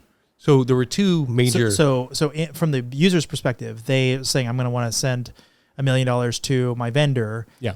And under the hood, it's like, it's asking for a OTP. They're like, okay, yep, here it is. But they said, okay, I'm going to send this to Nigeria or whatever. Yeah. And maybe it's more than $1 million even, or whatever. Yeah. Basically all the money in the account. Oh yeah. Whatever you got, because it can see everything you can see in the browser. Yeah. And it also knows how much money you have in your account. But more importantly, it can also replay different information back to you. That was the coolest part, is it could even display a confirmation screen for the amount and the information that you input. So until you go use a non-compromised computing device, you don't know you just got robbed. Mm-hmm. And they could do that basically forever. They could keep those details in place forever until you, as you said, use some other device. That's right. Interesting. Yeah. That's clever. And so the major ahas I had, there were lots of learnings along the way, but a couple major ones is, this thing that we're calling a possession factor challenge, because everyone's like, one-time password, that's a possession factor. And you're like, password is a possession factor. Interesting. So for me, I built a new acid test. If I can complete the challenge by knowing something without having something, it is a knowledge factor. It is not a possession factor. So that was my first aha about OTP, not being what we claim it to be. The second aha moment was that if you are blind to the contextual details of what you are authenticating, whatever we're using for authentication at best helps us measure that the authorized user is involved in the transaction, but it gives us no signal that the details of the transaction are what they actually intended. And that aha... Yeah, that was a big one for me. Yeah, that one's still true even in like passkey, WebAuthn, whatever newfangled thing that we do. If you don't have a way of having a trusted path of communication where the user knows for sure what they're authenticating, even with really strong authentication like passkey, you could still inadvertently authenticate a transaction that differs from what you intended. Right. So it doesn't solve the malware problem. I think it solves the phishing problem. I think it solves a lot of the man in the middle problem, but it doesn't solve the malware problem on its own. Anyhow, I'm skipping ahead a little bit. A little bit. Is that true? Let's say I think I'm submitting $100 to some vendor or something, but I'm actually sending $1 million to Nigeria. If it texts me and says, "Hey," in my phone. Oh, sorry. I was saying WebAuthn doesn't solve it. Let me describe what we started experimenting with. So when we first did it, I think we were calling it like two-way out of band with contextual awareness authentication or something terrible. It was like Tubaka. Of course it was. But yeah, the general idea in the first couple of experiments is we would send you the details of the transaction with the OTP in an out-of-band channel. And with the hopes that if the details of the transaction don't match, that you'd call us as opposed to authenticate, the wrong transaction. And then we iterated a little bit further, did like two-way text messaging where you can respond 1 for yes, 2 for no, that sort of thing. And that way we had a signal back so that we had like a way of protecting the account against further malice until we could, fully guarantee that their computing device is safe again, et cetera. And then later on did it in a push format to like a signed in banking app, that sort of thing. So we continue to evolve the strength of the out-of-band channel, but the general concept of, the new name for it is now transaction intent verification, or TIV for short. And the core concept there is you're sending the details of the transaction out of band and you're recording a response out of band, so you can get a signal that the details of the transaction match what the user actually wanted. That's brilliant. I mean, so the first time I heard about this, it's probably, I don't know, 10, 15 years back now. But the first time I heard it, I'm like, I can't. There's only a few things out there that I kind of kick myself that I didn't come up with. I'm like, I've been working this field for so long. How come I didn't come up with that one?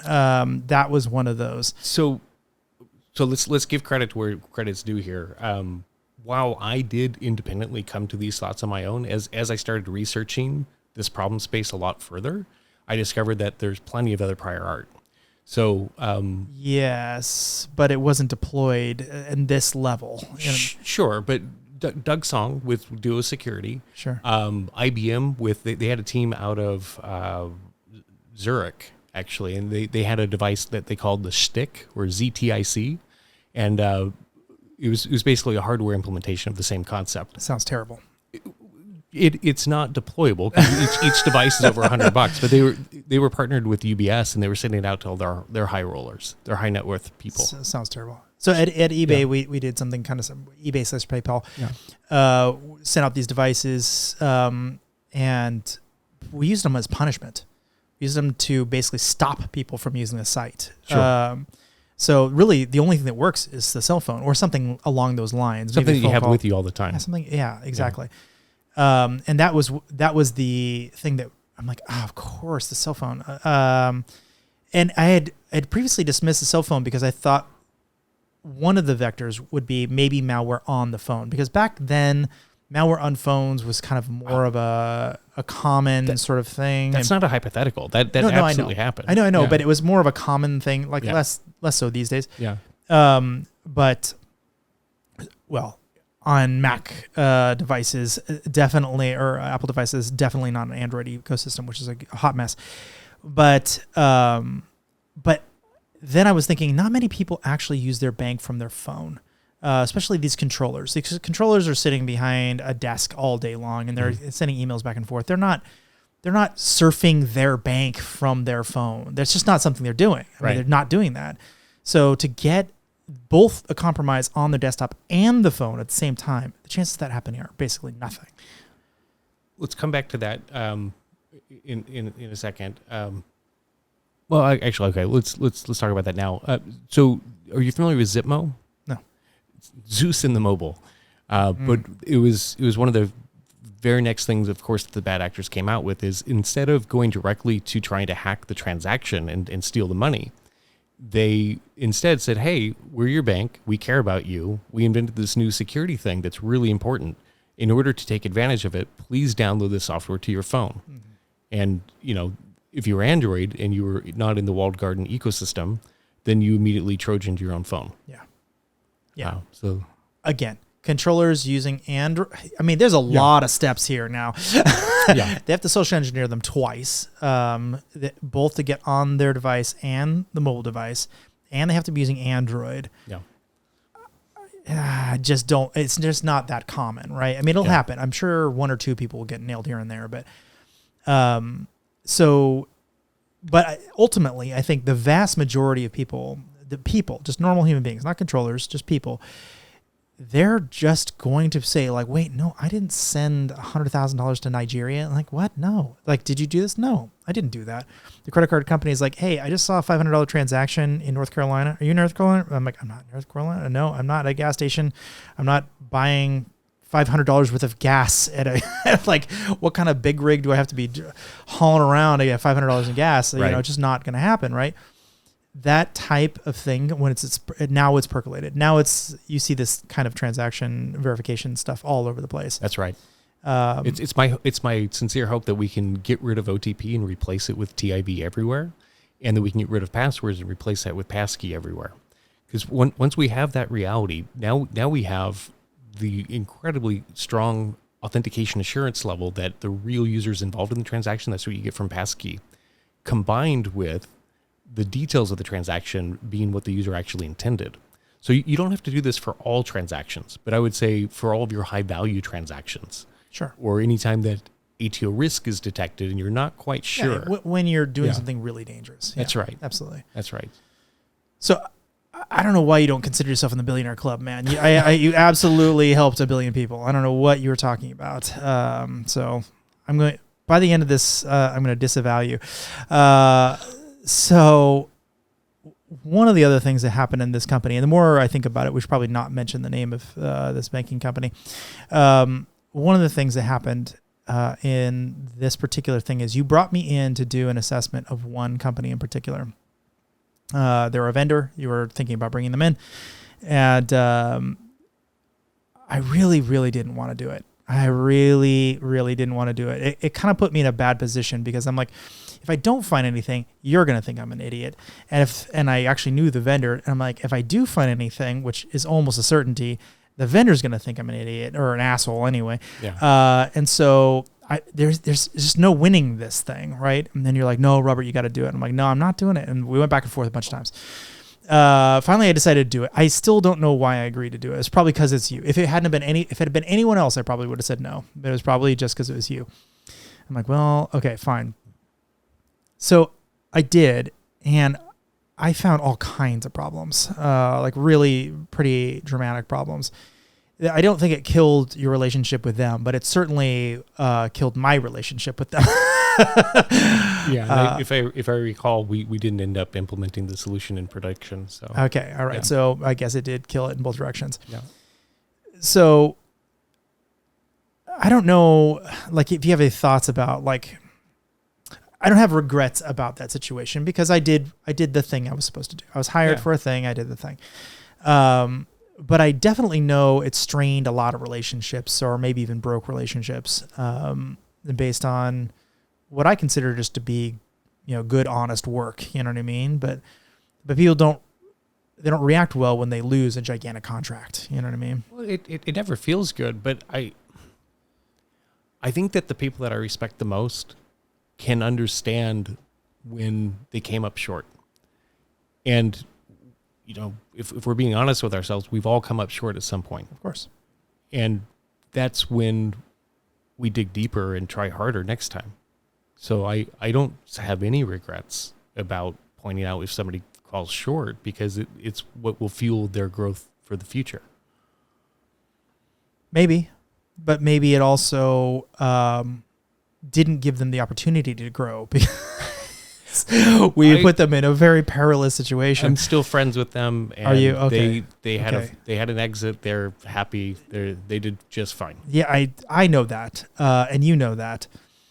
I still think my relationship is a bit more strained from all these because they're thinking, hey, we're friends. Like you wouldn't intentionally go in and blow me up. So maybe it's because it's an anti-corruption thing. They were thinking I'd be corrupt enough to give him a passing grade, and I'm like, no, I can't do that. I just can't. This is not one of those situations. Maybe if it was like a softball type problem, like, oh, they're good guys, you should go check them out or whatever. But if you're like, you're hiring to solve this problem, this doesn't do that. That might impact a billion people and maybe billions of dollars. Yeah.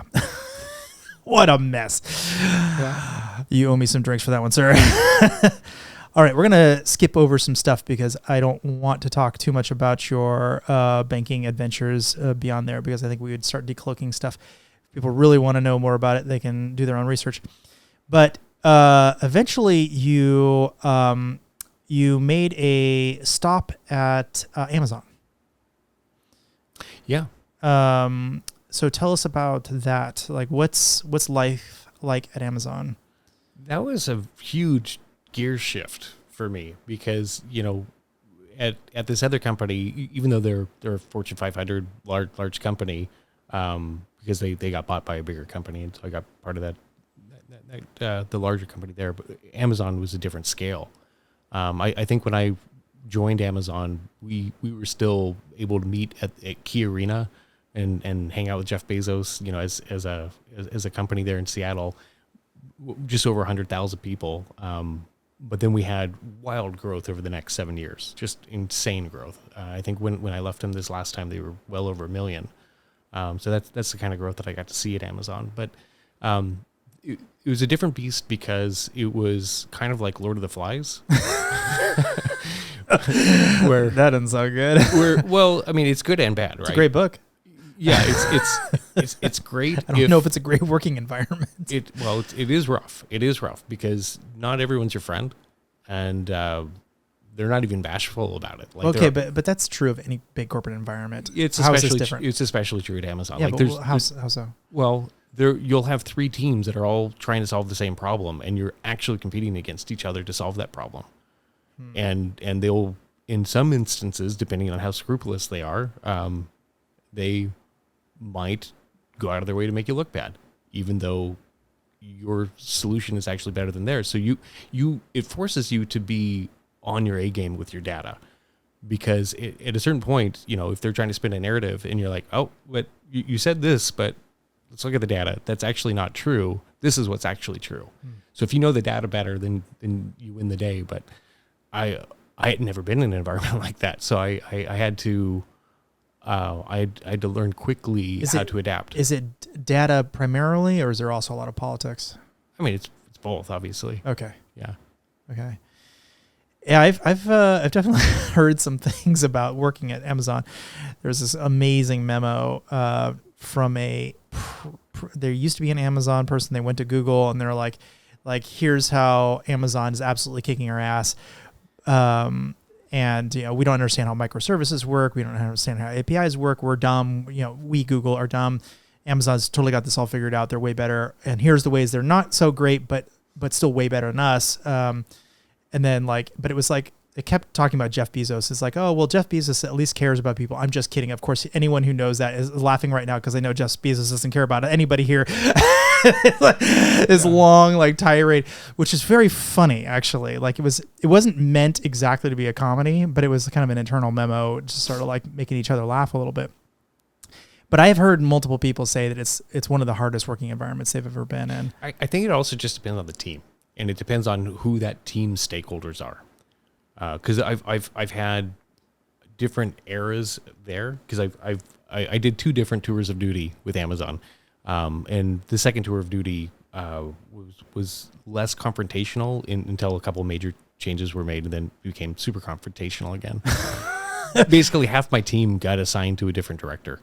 And so, I was in the identity services team, and we split the front end and the back end. And of course, any change of that magnitude is going to be an adjustment. Mm-hmm. Is there a question, if I was going to go work at Amazon, that I should ask to avoid being on a controversial team? Is there like a, secret handshake or? No, I think with all of these, just how do you measure success? And yeah, but you can't measure success if someone else is, coming in and undercutting you. I mean, like. Well, yeah, I mean, you can ask the candid questions around, do you have other teams that have competitive OKRs to yours? Okay, there's the magic handshake. Yeah. and how do you navigate that? It seems like a question you could ask across all of a major company, and you'd find some interesting, like, misincentives or misaligned incentives. Yeah. That's really clever, actually. We should there's almost a tool there. It's almost a thing. You could do it. There's probably an Outlook plugin for it. Interesting. So what did you do when you were at Amazon the first tour? So I was part of the information security team, and I had oversight responsibility for the identity team and what they were still calling the risk management team, the TRMS team. And what that essentially meant is that we had to track all the software that they were building. We had to know what type of data they were storing and processing, make sure that they've all done their internal tests and that they're essentially defect free. But I also helped enforce all the other infosec policies. So it was your standard policy enforcement, infosec stick sort of position. But I got really tight with the people doing the software stack, and I got to help shape their authentication strategy, even from an infosec position, which was a nice overlay, because I was in a TPM capacity there. I wasn't even product at that point for Amazon yet. Okay, so then you move on to Twitter at some point. Yes, so I moved to Twitter in 2016. Doing similar type work. So I was part of their central TPM group, but I was working directly with infosec. Meeting with the CISO weekly, and just trying to improve the overall authentication strategy. Who was the CISO at that point? I can see his face. Okay. Sorry. Not Alex Stamos. It was before him, right? No, it was way before Stamos. Yeah. Okay. Yeah. Okay. Stamos was at Facebook anyway. He was. Yeah. No, he eventually went to Twitter. Oh. Like much later. Interesting. Much later. Okay. He was a big whistleblower. Interesting. Yeah. And he was a whistleblower at Facebook as well. Come to think of it, I should probably have him on the podcast. He technically invested in my previous company, so I know him fairly well. Interesting guy. Yeah. So, but I was there during the build up with the 2016 election, and then all the congressional hearings that came after that, trying to really figure out like how much foreign interference was happening on Twitter. So it was a really interesting time period to be there. What did you find? Anything of note?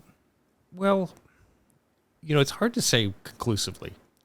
What I did start looking at is that there were different people that had access to our APIs that were trying to track the accounts that they thought were operatives, and I would use that as a starting point. But when you analyze those, they showed patterns of actual humans driving it and sometimes automation driving it, and it wasn't really conclusive where it was coming from. Mm-hmm. But we knew that the bigger problem was we didn't know at a macro level, we didn't know exactly the size of the automation problem on our platform. So this is the time period I think we were like 210 DAU or something in that range. And what is that? Daily active users. It's how do you measure that? Yeah. So in your identity stack, you have a certain number of accounts that have ever been created. And, if you're a fairly easy account to create, you quickly end up having more accounts than there ever have been people, or certainly more than who are currently alive right now.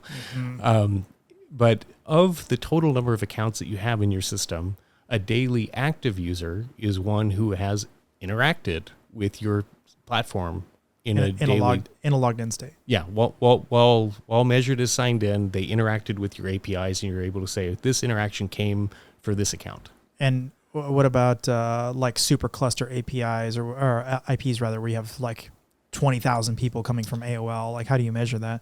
Well, is it all separate users? Or are they one massive user? Like, yeah. So with every interaction, you still have like a notion of a device ID, could be a browser cookie. You have a notion of an authentication session ID, which again is like a browser cookie. If you're on the web, or if it's the app, then you can have it in the local like OAuth tokens.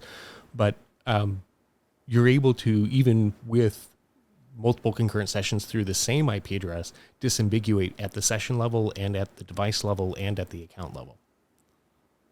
And so what did you find? Did you find that there was a significant bot problem, or was it kind of a known, or like what were your findings? Well, here's the interesting part. There's some sort of massaging that happens if you know all the accounts that interacted and you see the numbers that are being reported. There might be a delta between those where the total number of interactions is higher than what we actually report, because I think we were cognizant even then that some of these accounts probably shouldn't be reported as active users, because we know that, you know, maybe we locked the account for abuse, or in some other ways we already know to exclude that from what we report publicly, right? But the number that was reported was still 100%, including things that were probably fully automated.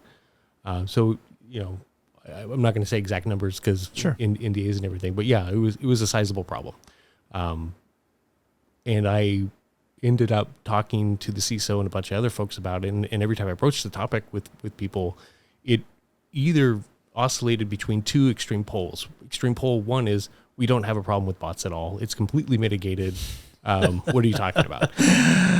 Oh my God. And then the other extreme is, how do you be that naive? Do they even use Twitter? Right. and then it would oscillate to the other extreme, which is, we've always had a bot problem. And I remember, I'm not sure which one is funnier to me. Yeah. But the second one, I remember looking at him inquisitively, and I'm like, you realize it's like a doctor telling you, you have cancer. And but like, you always have cancer. Yeah, that's not the response I expected. But yeah, so obviously this is a large scale problem, because you, as a company who wants to attract more users, you want to make your sign up experience as easy as possible. At the same time, you don't want your platform to be a complete garbage fest where nobody knows who they're talking to, and you know, everybody's trying to sell them nudes, or, you know, the ability to hack accounts that they can't do. Like, everybody's selling something and it's fully automated. So it can be a garbage experience. So in the process of trying to figure out how to tackle this, I discovered that there were many companies, like over 30 companies, where you could go with a credit card, give them a nominal amount of money, and get paid interactions. You know, they'll repost a story, they'll like something that you posted, they'll be your friend, you know, follow you. Finally, I'll have a friend. Right. Yeah. And so I was like, that's so weird that we have all these companies that are so brazen that they're like, you know, they're probably even paying taxes. You know, that's how brazen they are. Yeah. To do all these fake engagement. They're legit companies. Right. And so while we had the larger picture of like, how do we measure for nation state actors doing this at scale? That's a little bit more daunting. So let me start off with something a little bit lower scale that is achievable. And so we started, I created a program called Operation Megaphone, where the core idea is, if I create a blank slate, I created a new account, it has no content, it hasn't posted anything, it doesn't have any followers, it's not following anybody. There's no reason in the world legitimately for anyone to want to interact with this egg account, right? Brand new account. And then I would go to one of these companies and I would buy fake interactions. and I'd see which accounts interacted with it. And then I would measure how were those accounts created? When were they created? Is it obvious that they were just created, a pure bad actor account? Or did they take over this account from somebody else, like an account takeover that became a bad actor account? How are the communication channels set up? Which domains are they using? Are they verified? Do they have email? Do they have phone? Do they have both? What IP addresses are they using? Is it a data center? Is it proxy? Is it VPN? Is it blah blah blah? You go into all. Who are their friends? Because then you get a network effect. And who are their mutual? Who follows each other? Who interacts with each other? Who else have they interacted with? And so your ability to do, I think people call it like graph analysis now, but back in the day we used to call it link analysis with weighted nodes. And with this method, we were able to put the right controls in the right places to make it more difficult to create and control accounts at scale. And, just within a couple months of that program, I think we put 14 companies out of business, which was really cool. Yeah. So I stated as a goal that I at minimum wanted to cause their prices to be increased, because if their prices go up, that means I'm at least making it harder. But like they full scale said, we're not going to take anybody else's money anymore because we literally can't do our jobs anymore. Wow. Yeah. That actually worked. Yeah. I mean, I always knew it would, but it was neat. It's neat to see that it did. So how did people take it and run the office? I mean, how'd that go? Some people were more skeptical than others in the beginning. Some people bought into the idea right away. The more skeptical ones, I pushed the envelopes a little bit about how to be convincing, because this one individual in particular, he was adamant that we had no bot problem whatsoever. What a moron. Well, it was his job to solve the bot problem. So he had probably already told other people that it was solved, And so they had never used Twitter apparently. Apparently. So, one way or another, this individual woke up one morning with 10,000 new followers overnight. Okay. And that was how we helped convince this individual that maybe there is a bot problem. And how'd that work? He ended up being one of the champions of Operation Megaphone, even after I left. Are we going to leave it there? I think we do for now. Okay, fine. Yeah. Fine. So from your perspective, so I know Musk had this like kind of battle going back and forth about like what the ATO rates were, or what the bot problems, rates, bot rates were. I mean, there was a bunch of different things he was talking about. Based on what you saw, do you think, because I get the impression it's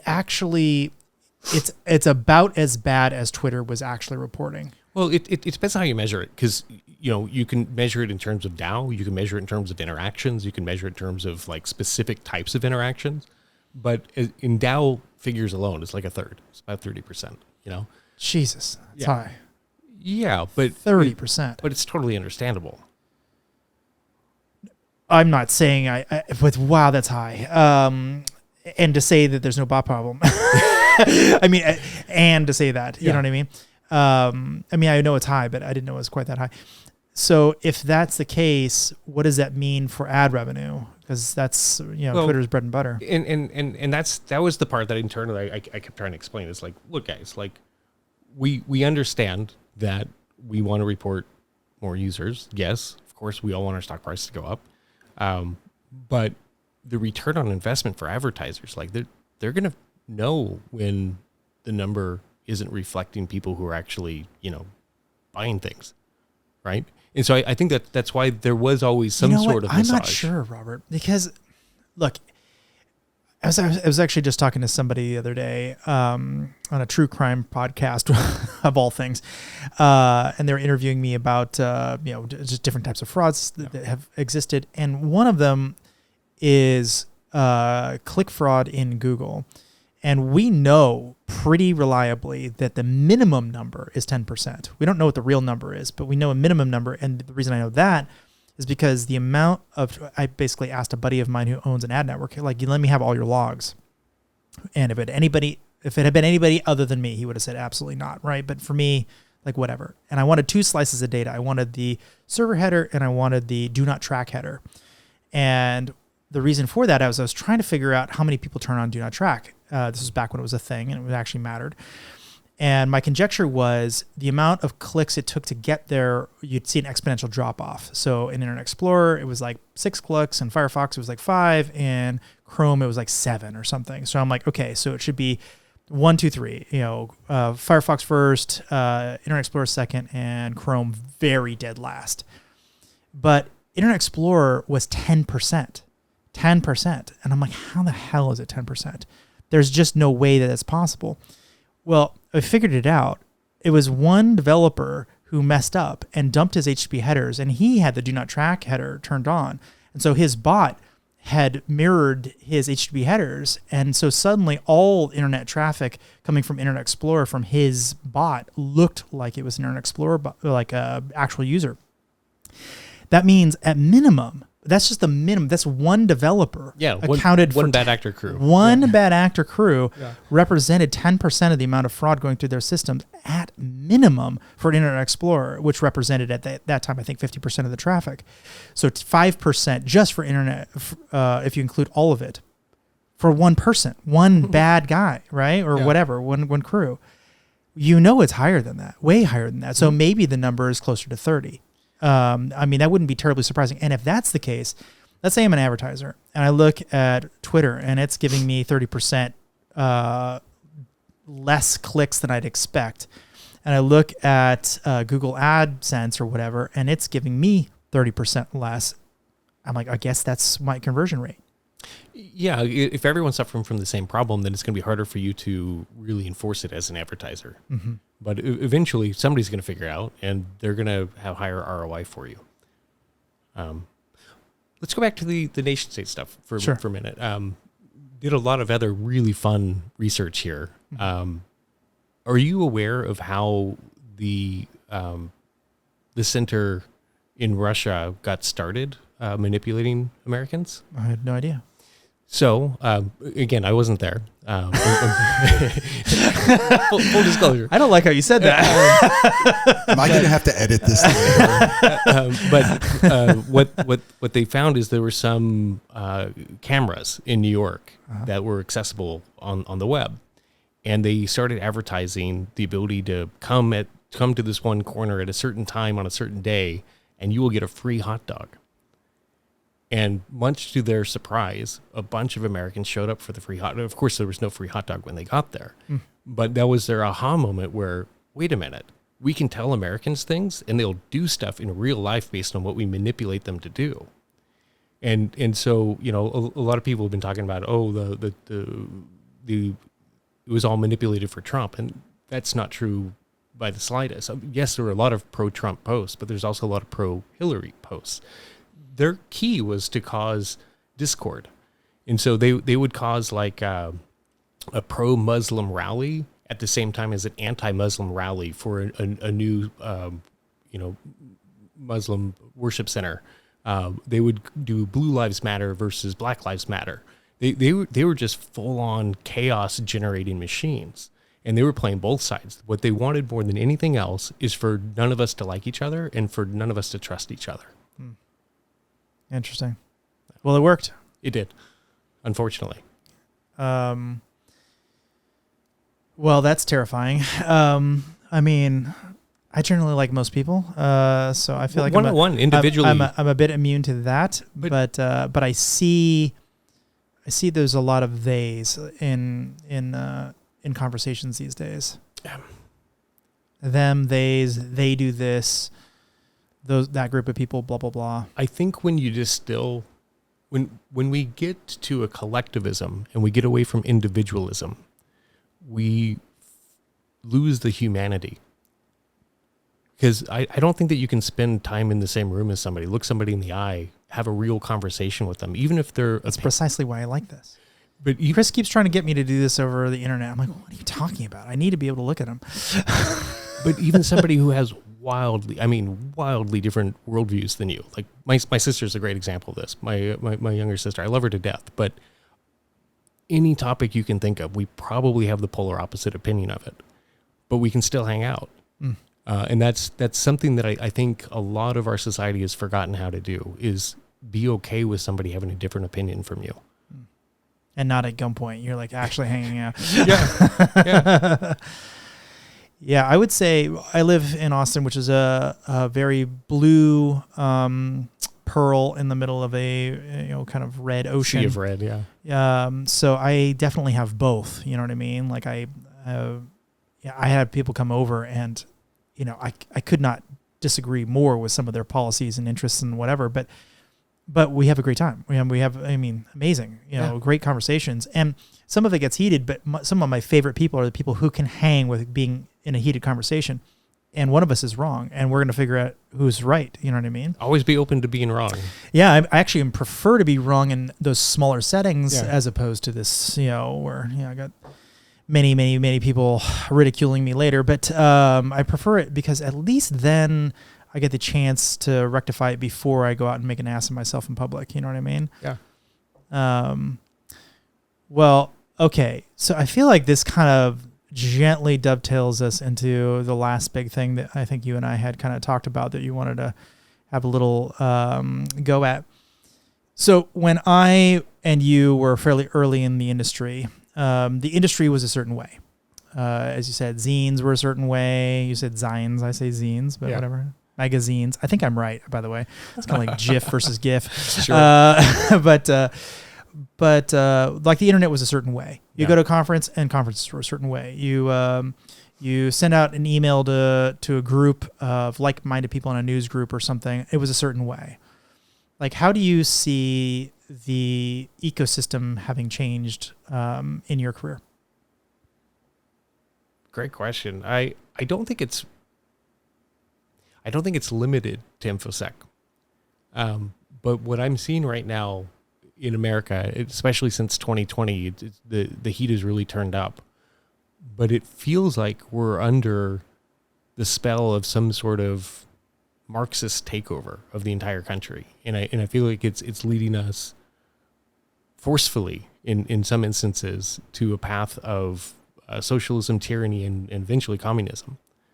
And it's really scary to watch. I don't think that people believe anymore that they have freedom of speech. I think that most people self-censor, and they're afraid to say what their true opinions are because we've replaced diversity of thought with conformity.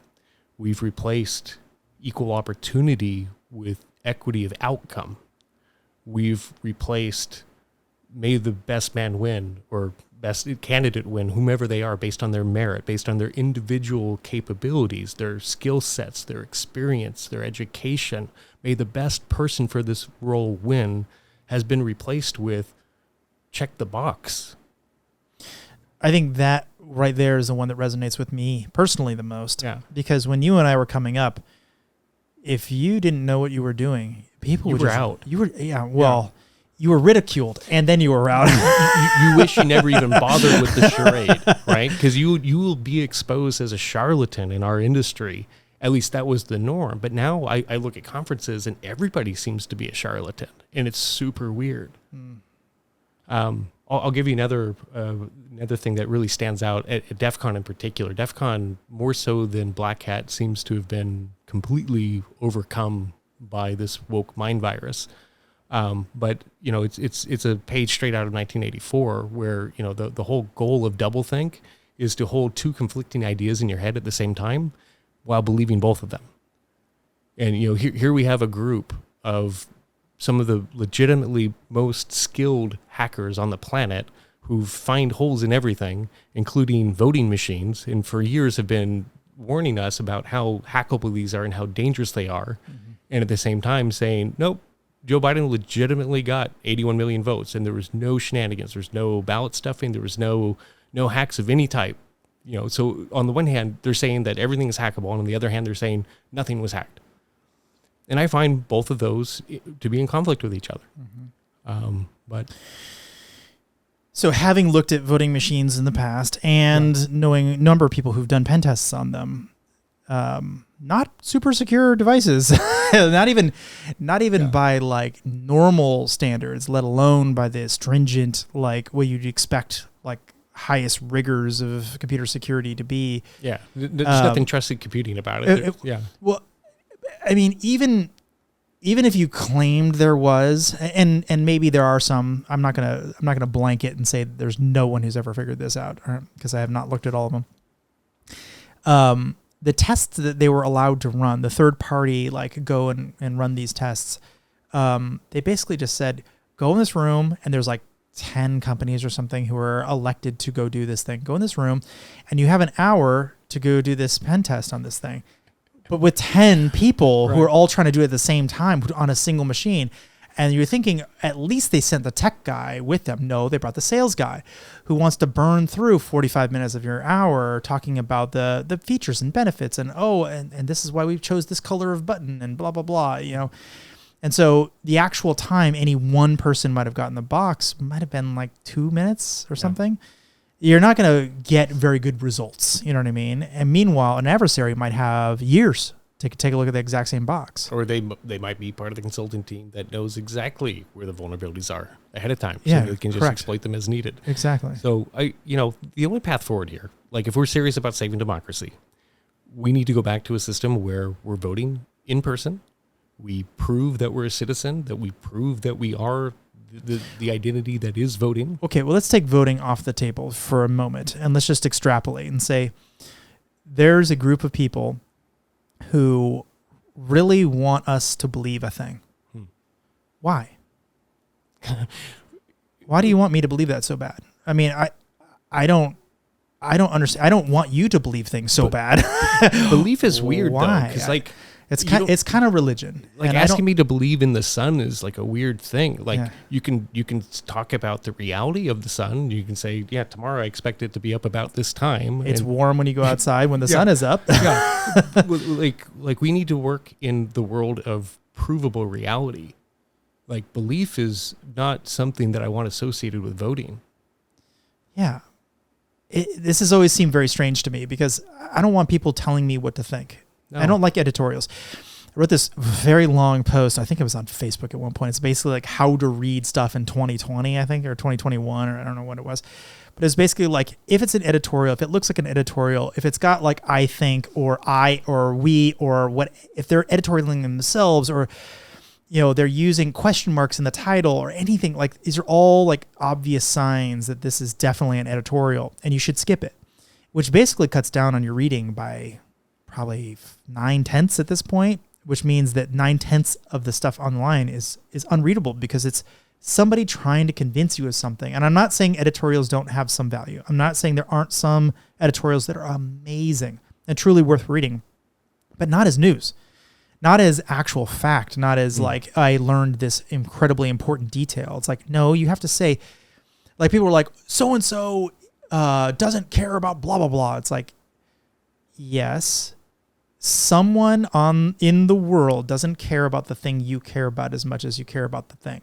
And then when you read it in that context, it doesn't sound as bad. It's like, and I probably don't care about that thing as much as you care about that thing.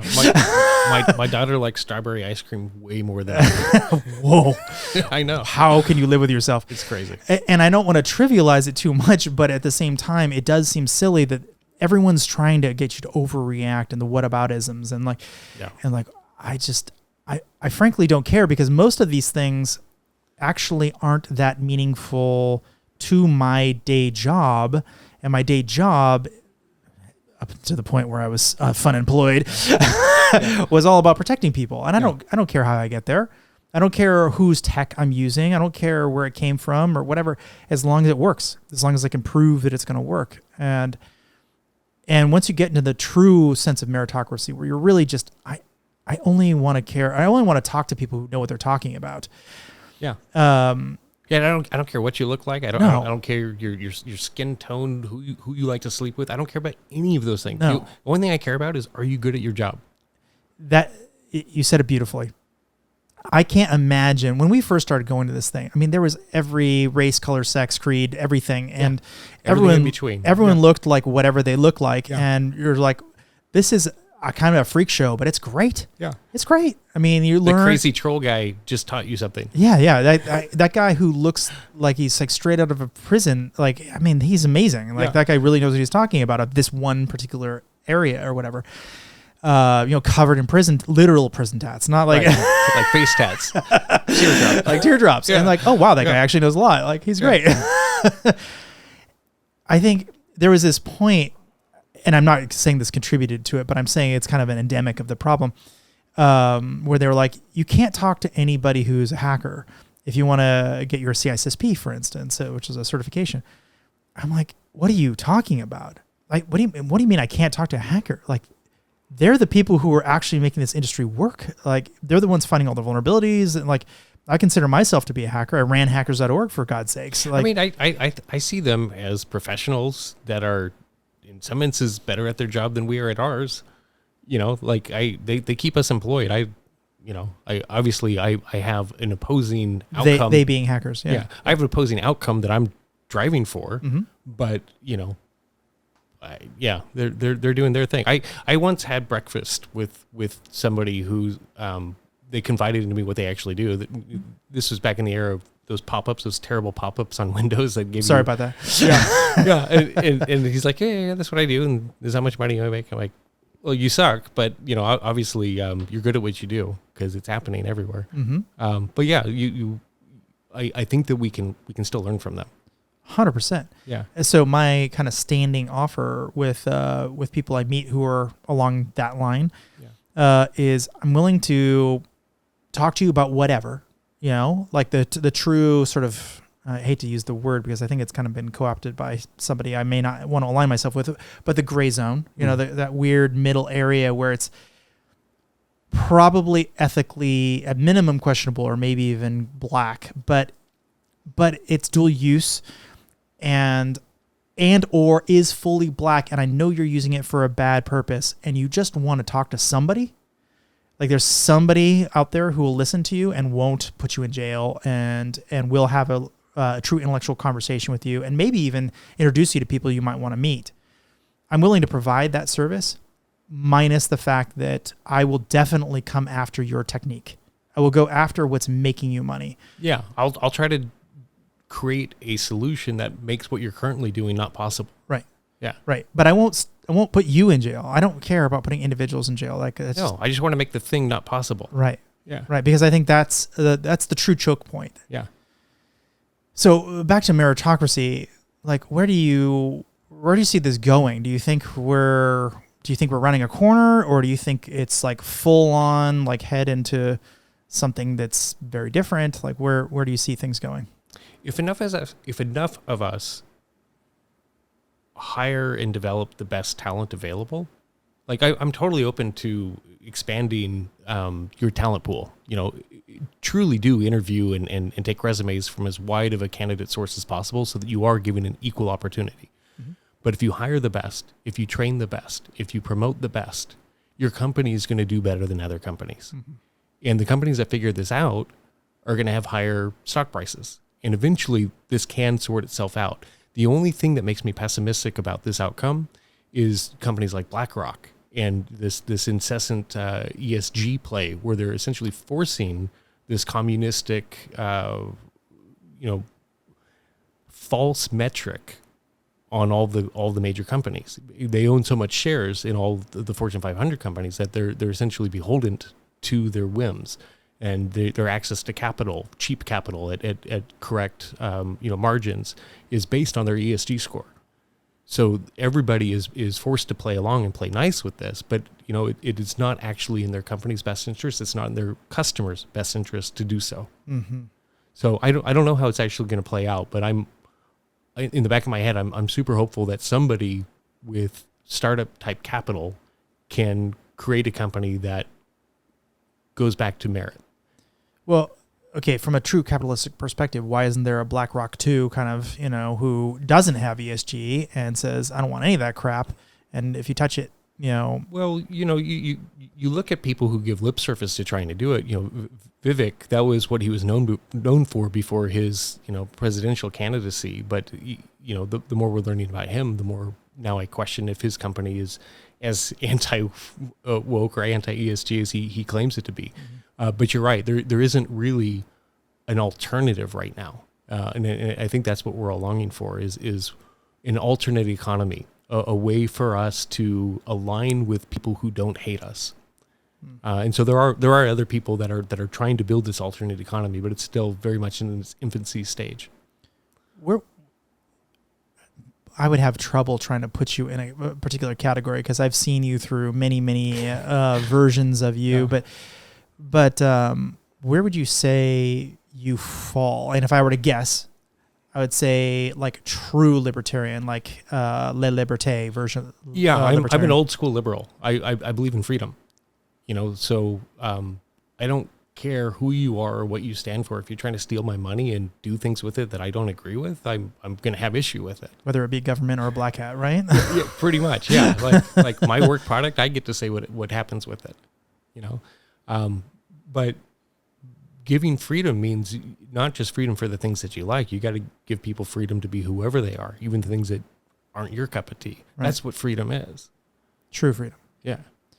Which means you have to accept people you really, really dislike. Of course. Mm-hmm. And as long as they're not harming you, as long as they're not harming your family. What does harm mean? Because that's been co-opted as well.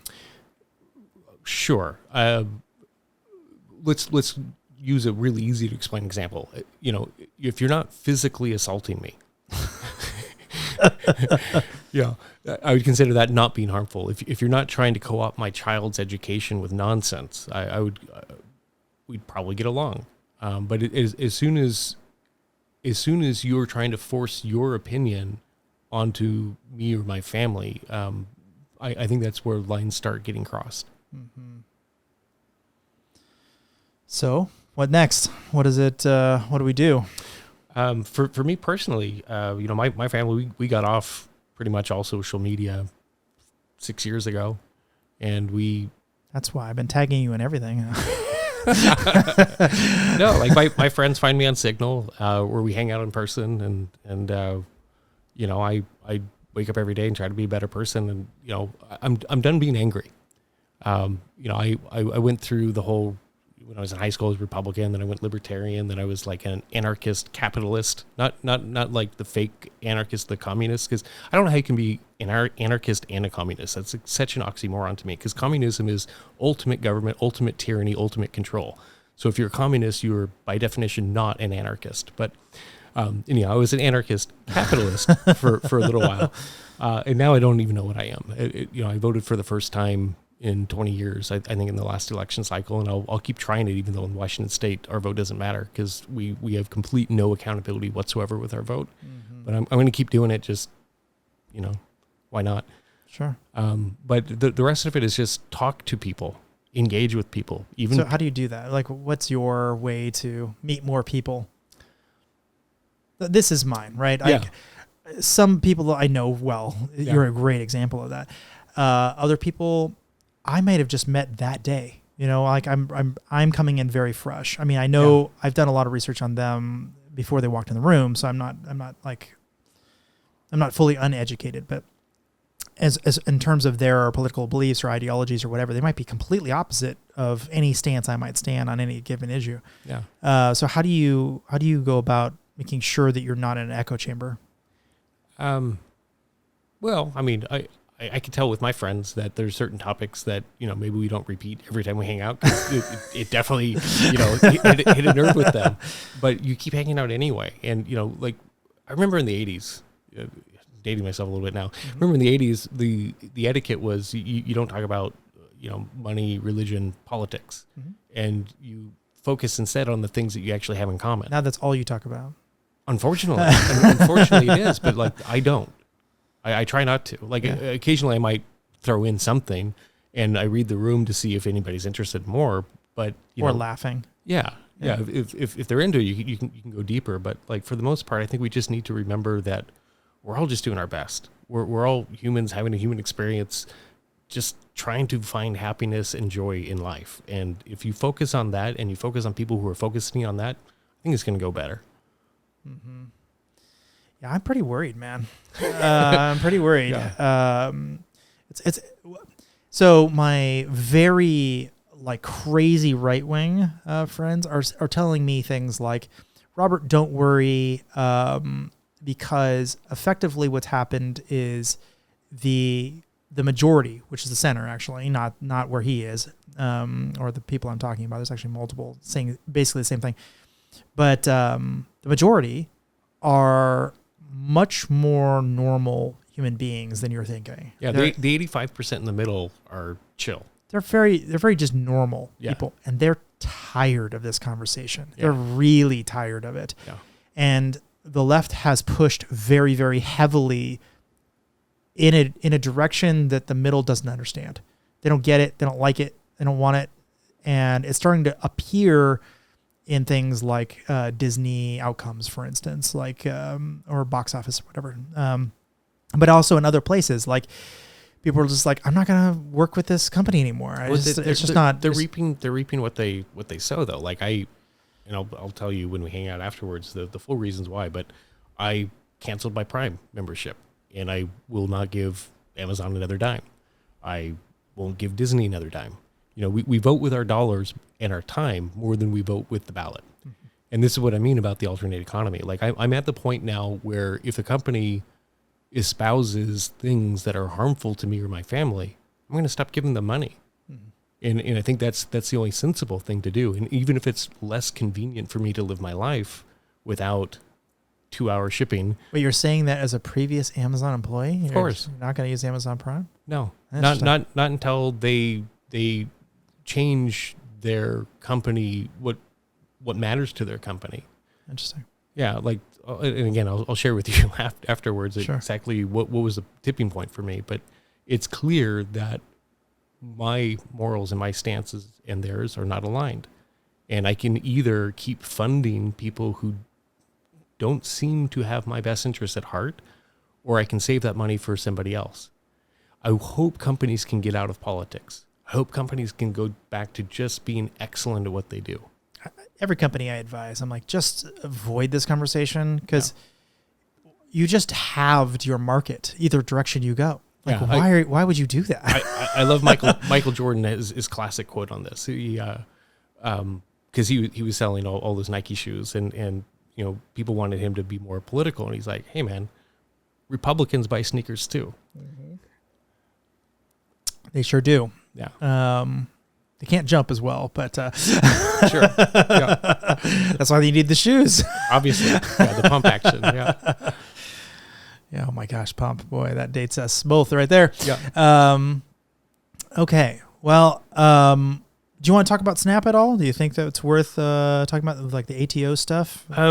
We're doing a lot of really cool things. Obviously, this is my active job right now, so there's very little that I can say publicly. Sure. But I would say over the next year or so, you're going to see some improvements to the worlds that what I've been working in the last 20 years, whatever. Authentication is going to get a lot better. It's going to be easier, and it's going to be you're going to see less annoyance from spammy sort of interactions. Snapchat, but. One stat I was able to pull without your consent was something like a 66 or 67% reduction in ATOs. So that was from when I got hired a couple of years ago. Yeah. Uh-huh. I got hired when there was a real need to make an improvement here, and just in the last couple of years alone, we've made tons of roadmap changes that have ridiculously lowered the amount of ATO. And is that the kind of the boilerplate? I mean, I know you can't tell me specifically, but is that like the boilerplate kind of run book of the things that you need to do, or is this like net new stuff that you're creating? Well, in most, and this is generic for the entire internet, right? So your levers that you can pull if you want to reduce account takeover is you can make the user do more to prove that they are the owner of the account. That's how you get more authentication assurance, and that's by adding more authentication mechanisms. And you can also get better at detecting risk. And if you get good at both of those, then instead of making the user do all of the authentication all the time, which potentially makes them want to use your platform less because it's such a pain in the neck to use, you can make it so that you only make them jump through the extra hoops when you detected enough risk to make it, warranted. And so a lot of that effort was getting better at detecting risk and making it so that we only have to do the more extreme authentication when that risk is detected. That sounds familiar. I've seen a couple of people doing similar kinds of things, which I think is super smart. Do you really want to punish your best users? No. I mean, why? Why are you doing this? I had that experience with my bank account in Sweden. I had to do, and it's like crazy OTP. I had like a touchpad and everything. It was like a one-time pad sort of deal. An actual pad. Yeah. And so to sign in, it was username, password, OTP. To add a new person that I needed to give money to, I had to do an OTP. To give them money, I had to do a new OTP. So like any bill pay that I did was I've seen 3 this. OTPs. It was insane. I think I've seen this. And it was like you actually had to write out a huge string in this little device. You had to type in your PIN code in order to get an OTP back. Yeah. Yeah, I think I've seen this before. And I was surprised. And I actually was thinking like, it's kind of clever if you had to store a lot of different things. It's sort of like, I want to use this same device in like 20 different websites. It's kind of clever because you could have different pins or even like an emergency pin. You give it, somebody has a gun to your head and you're like, okay, here's my, you don't tell them. That's how you can flag that there's fraud on this transaction. Yeah. It's like, okay, so it goes through and know to send the police because this person's, under duress. Yeah. Yeah. Well, interesting. Okay. So what's next for you, man? What are you doing that's worth talking about? Writing any books or doing anything in touring, doing any speaking engagements? No, man. My focus right now is just on personal growth again. I'm teaching myself Latin. And that's super useful. No, it is. I didn't mean to make that sound like a joke. Knowing the linguistics of the etymology of words is very useful because you can know the underlying meanings of those words.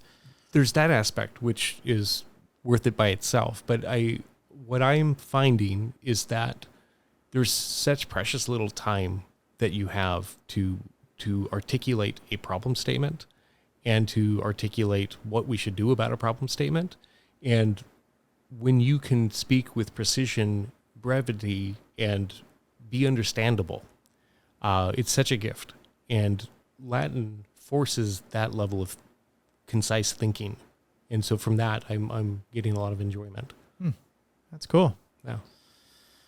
Well, brother, it has been a wild ride the last 20-something years, and I really appreciate you coming all the way out here. I'm going to ask it, but I don't know if I'm going to get a good answer. Where can people find you and talk to you? And do they have to have your phone number to get on Signal? Or I would say a starting point would just be LinkedIn. Okay. You could probably search for Robert Lee or Robert E. Lee.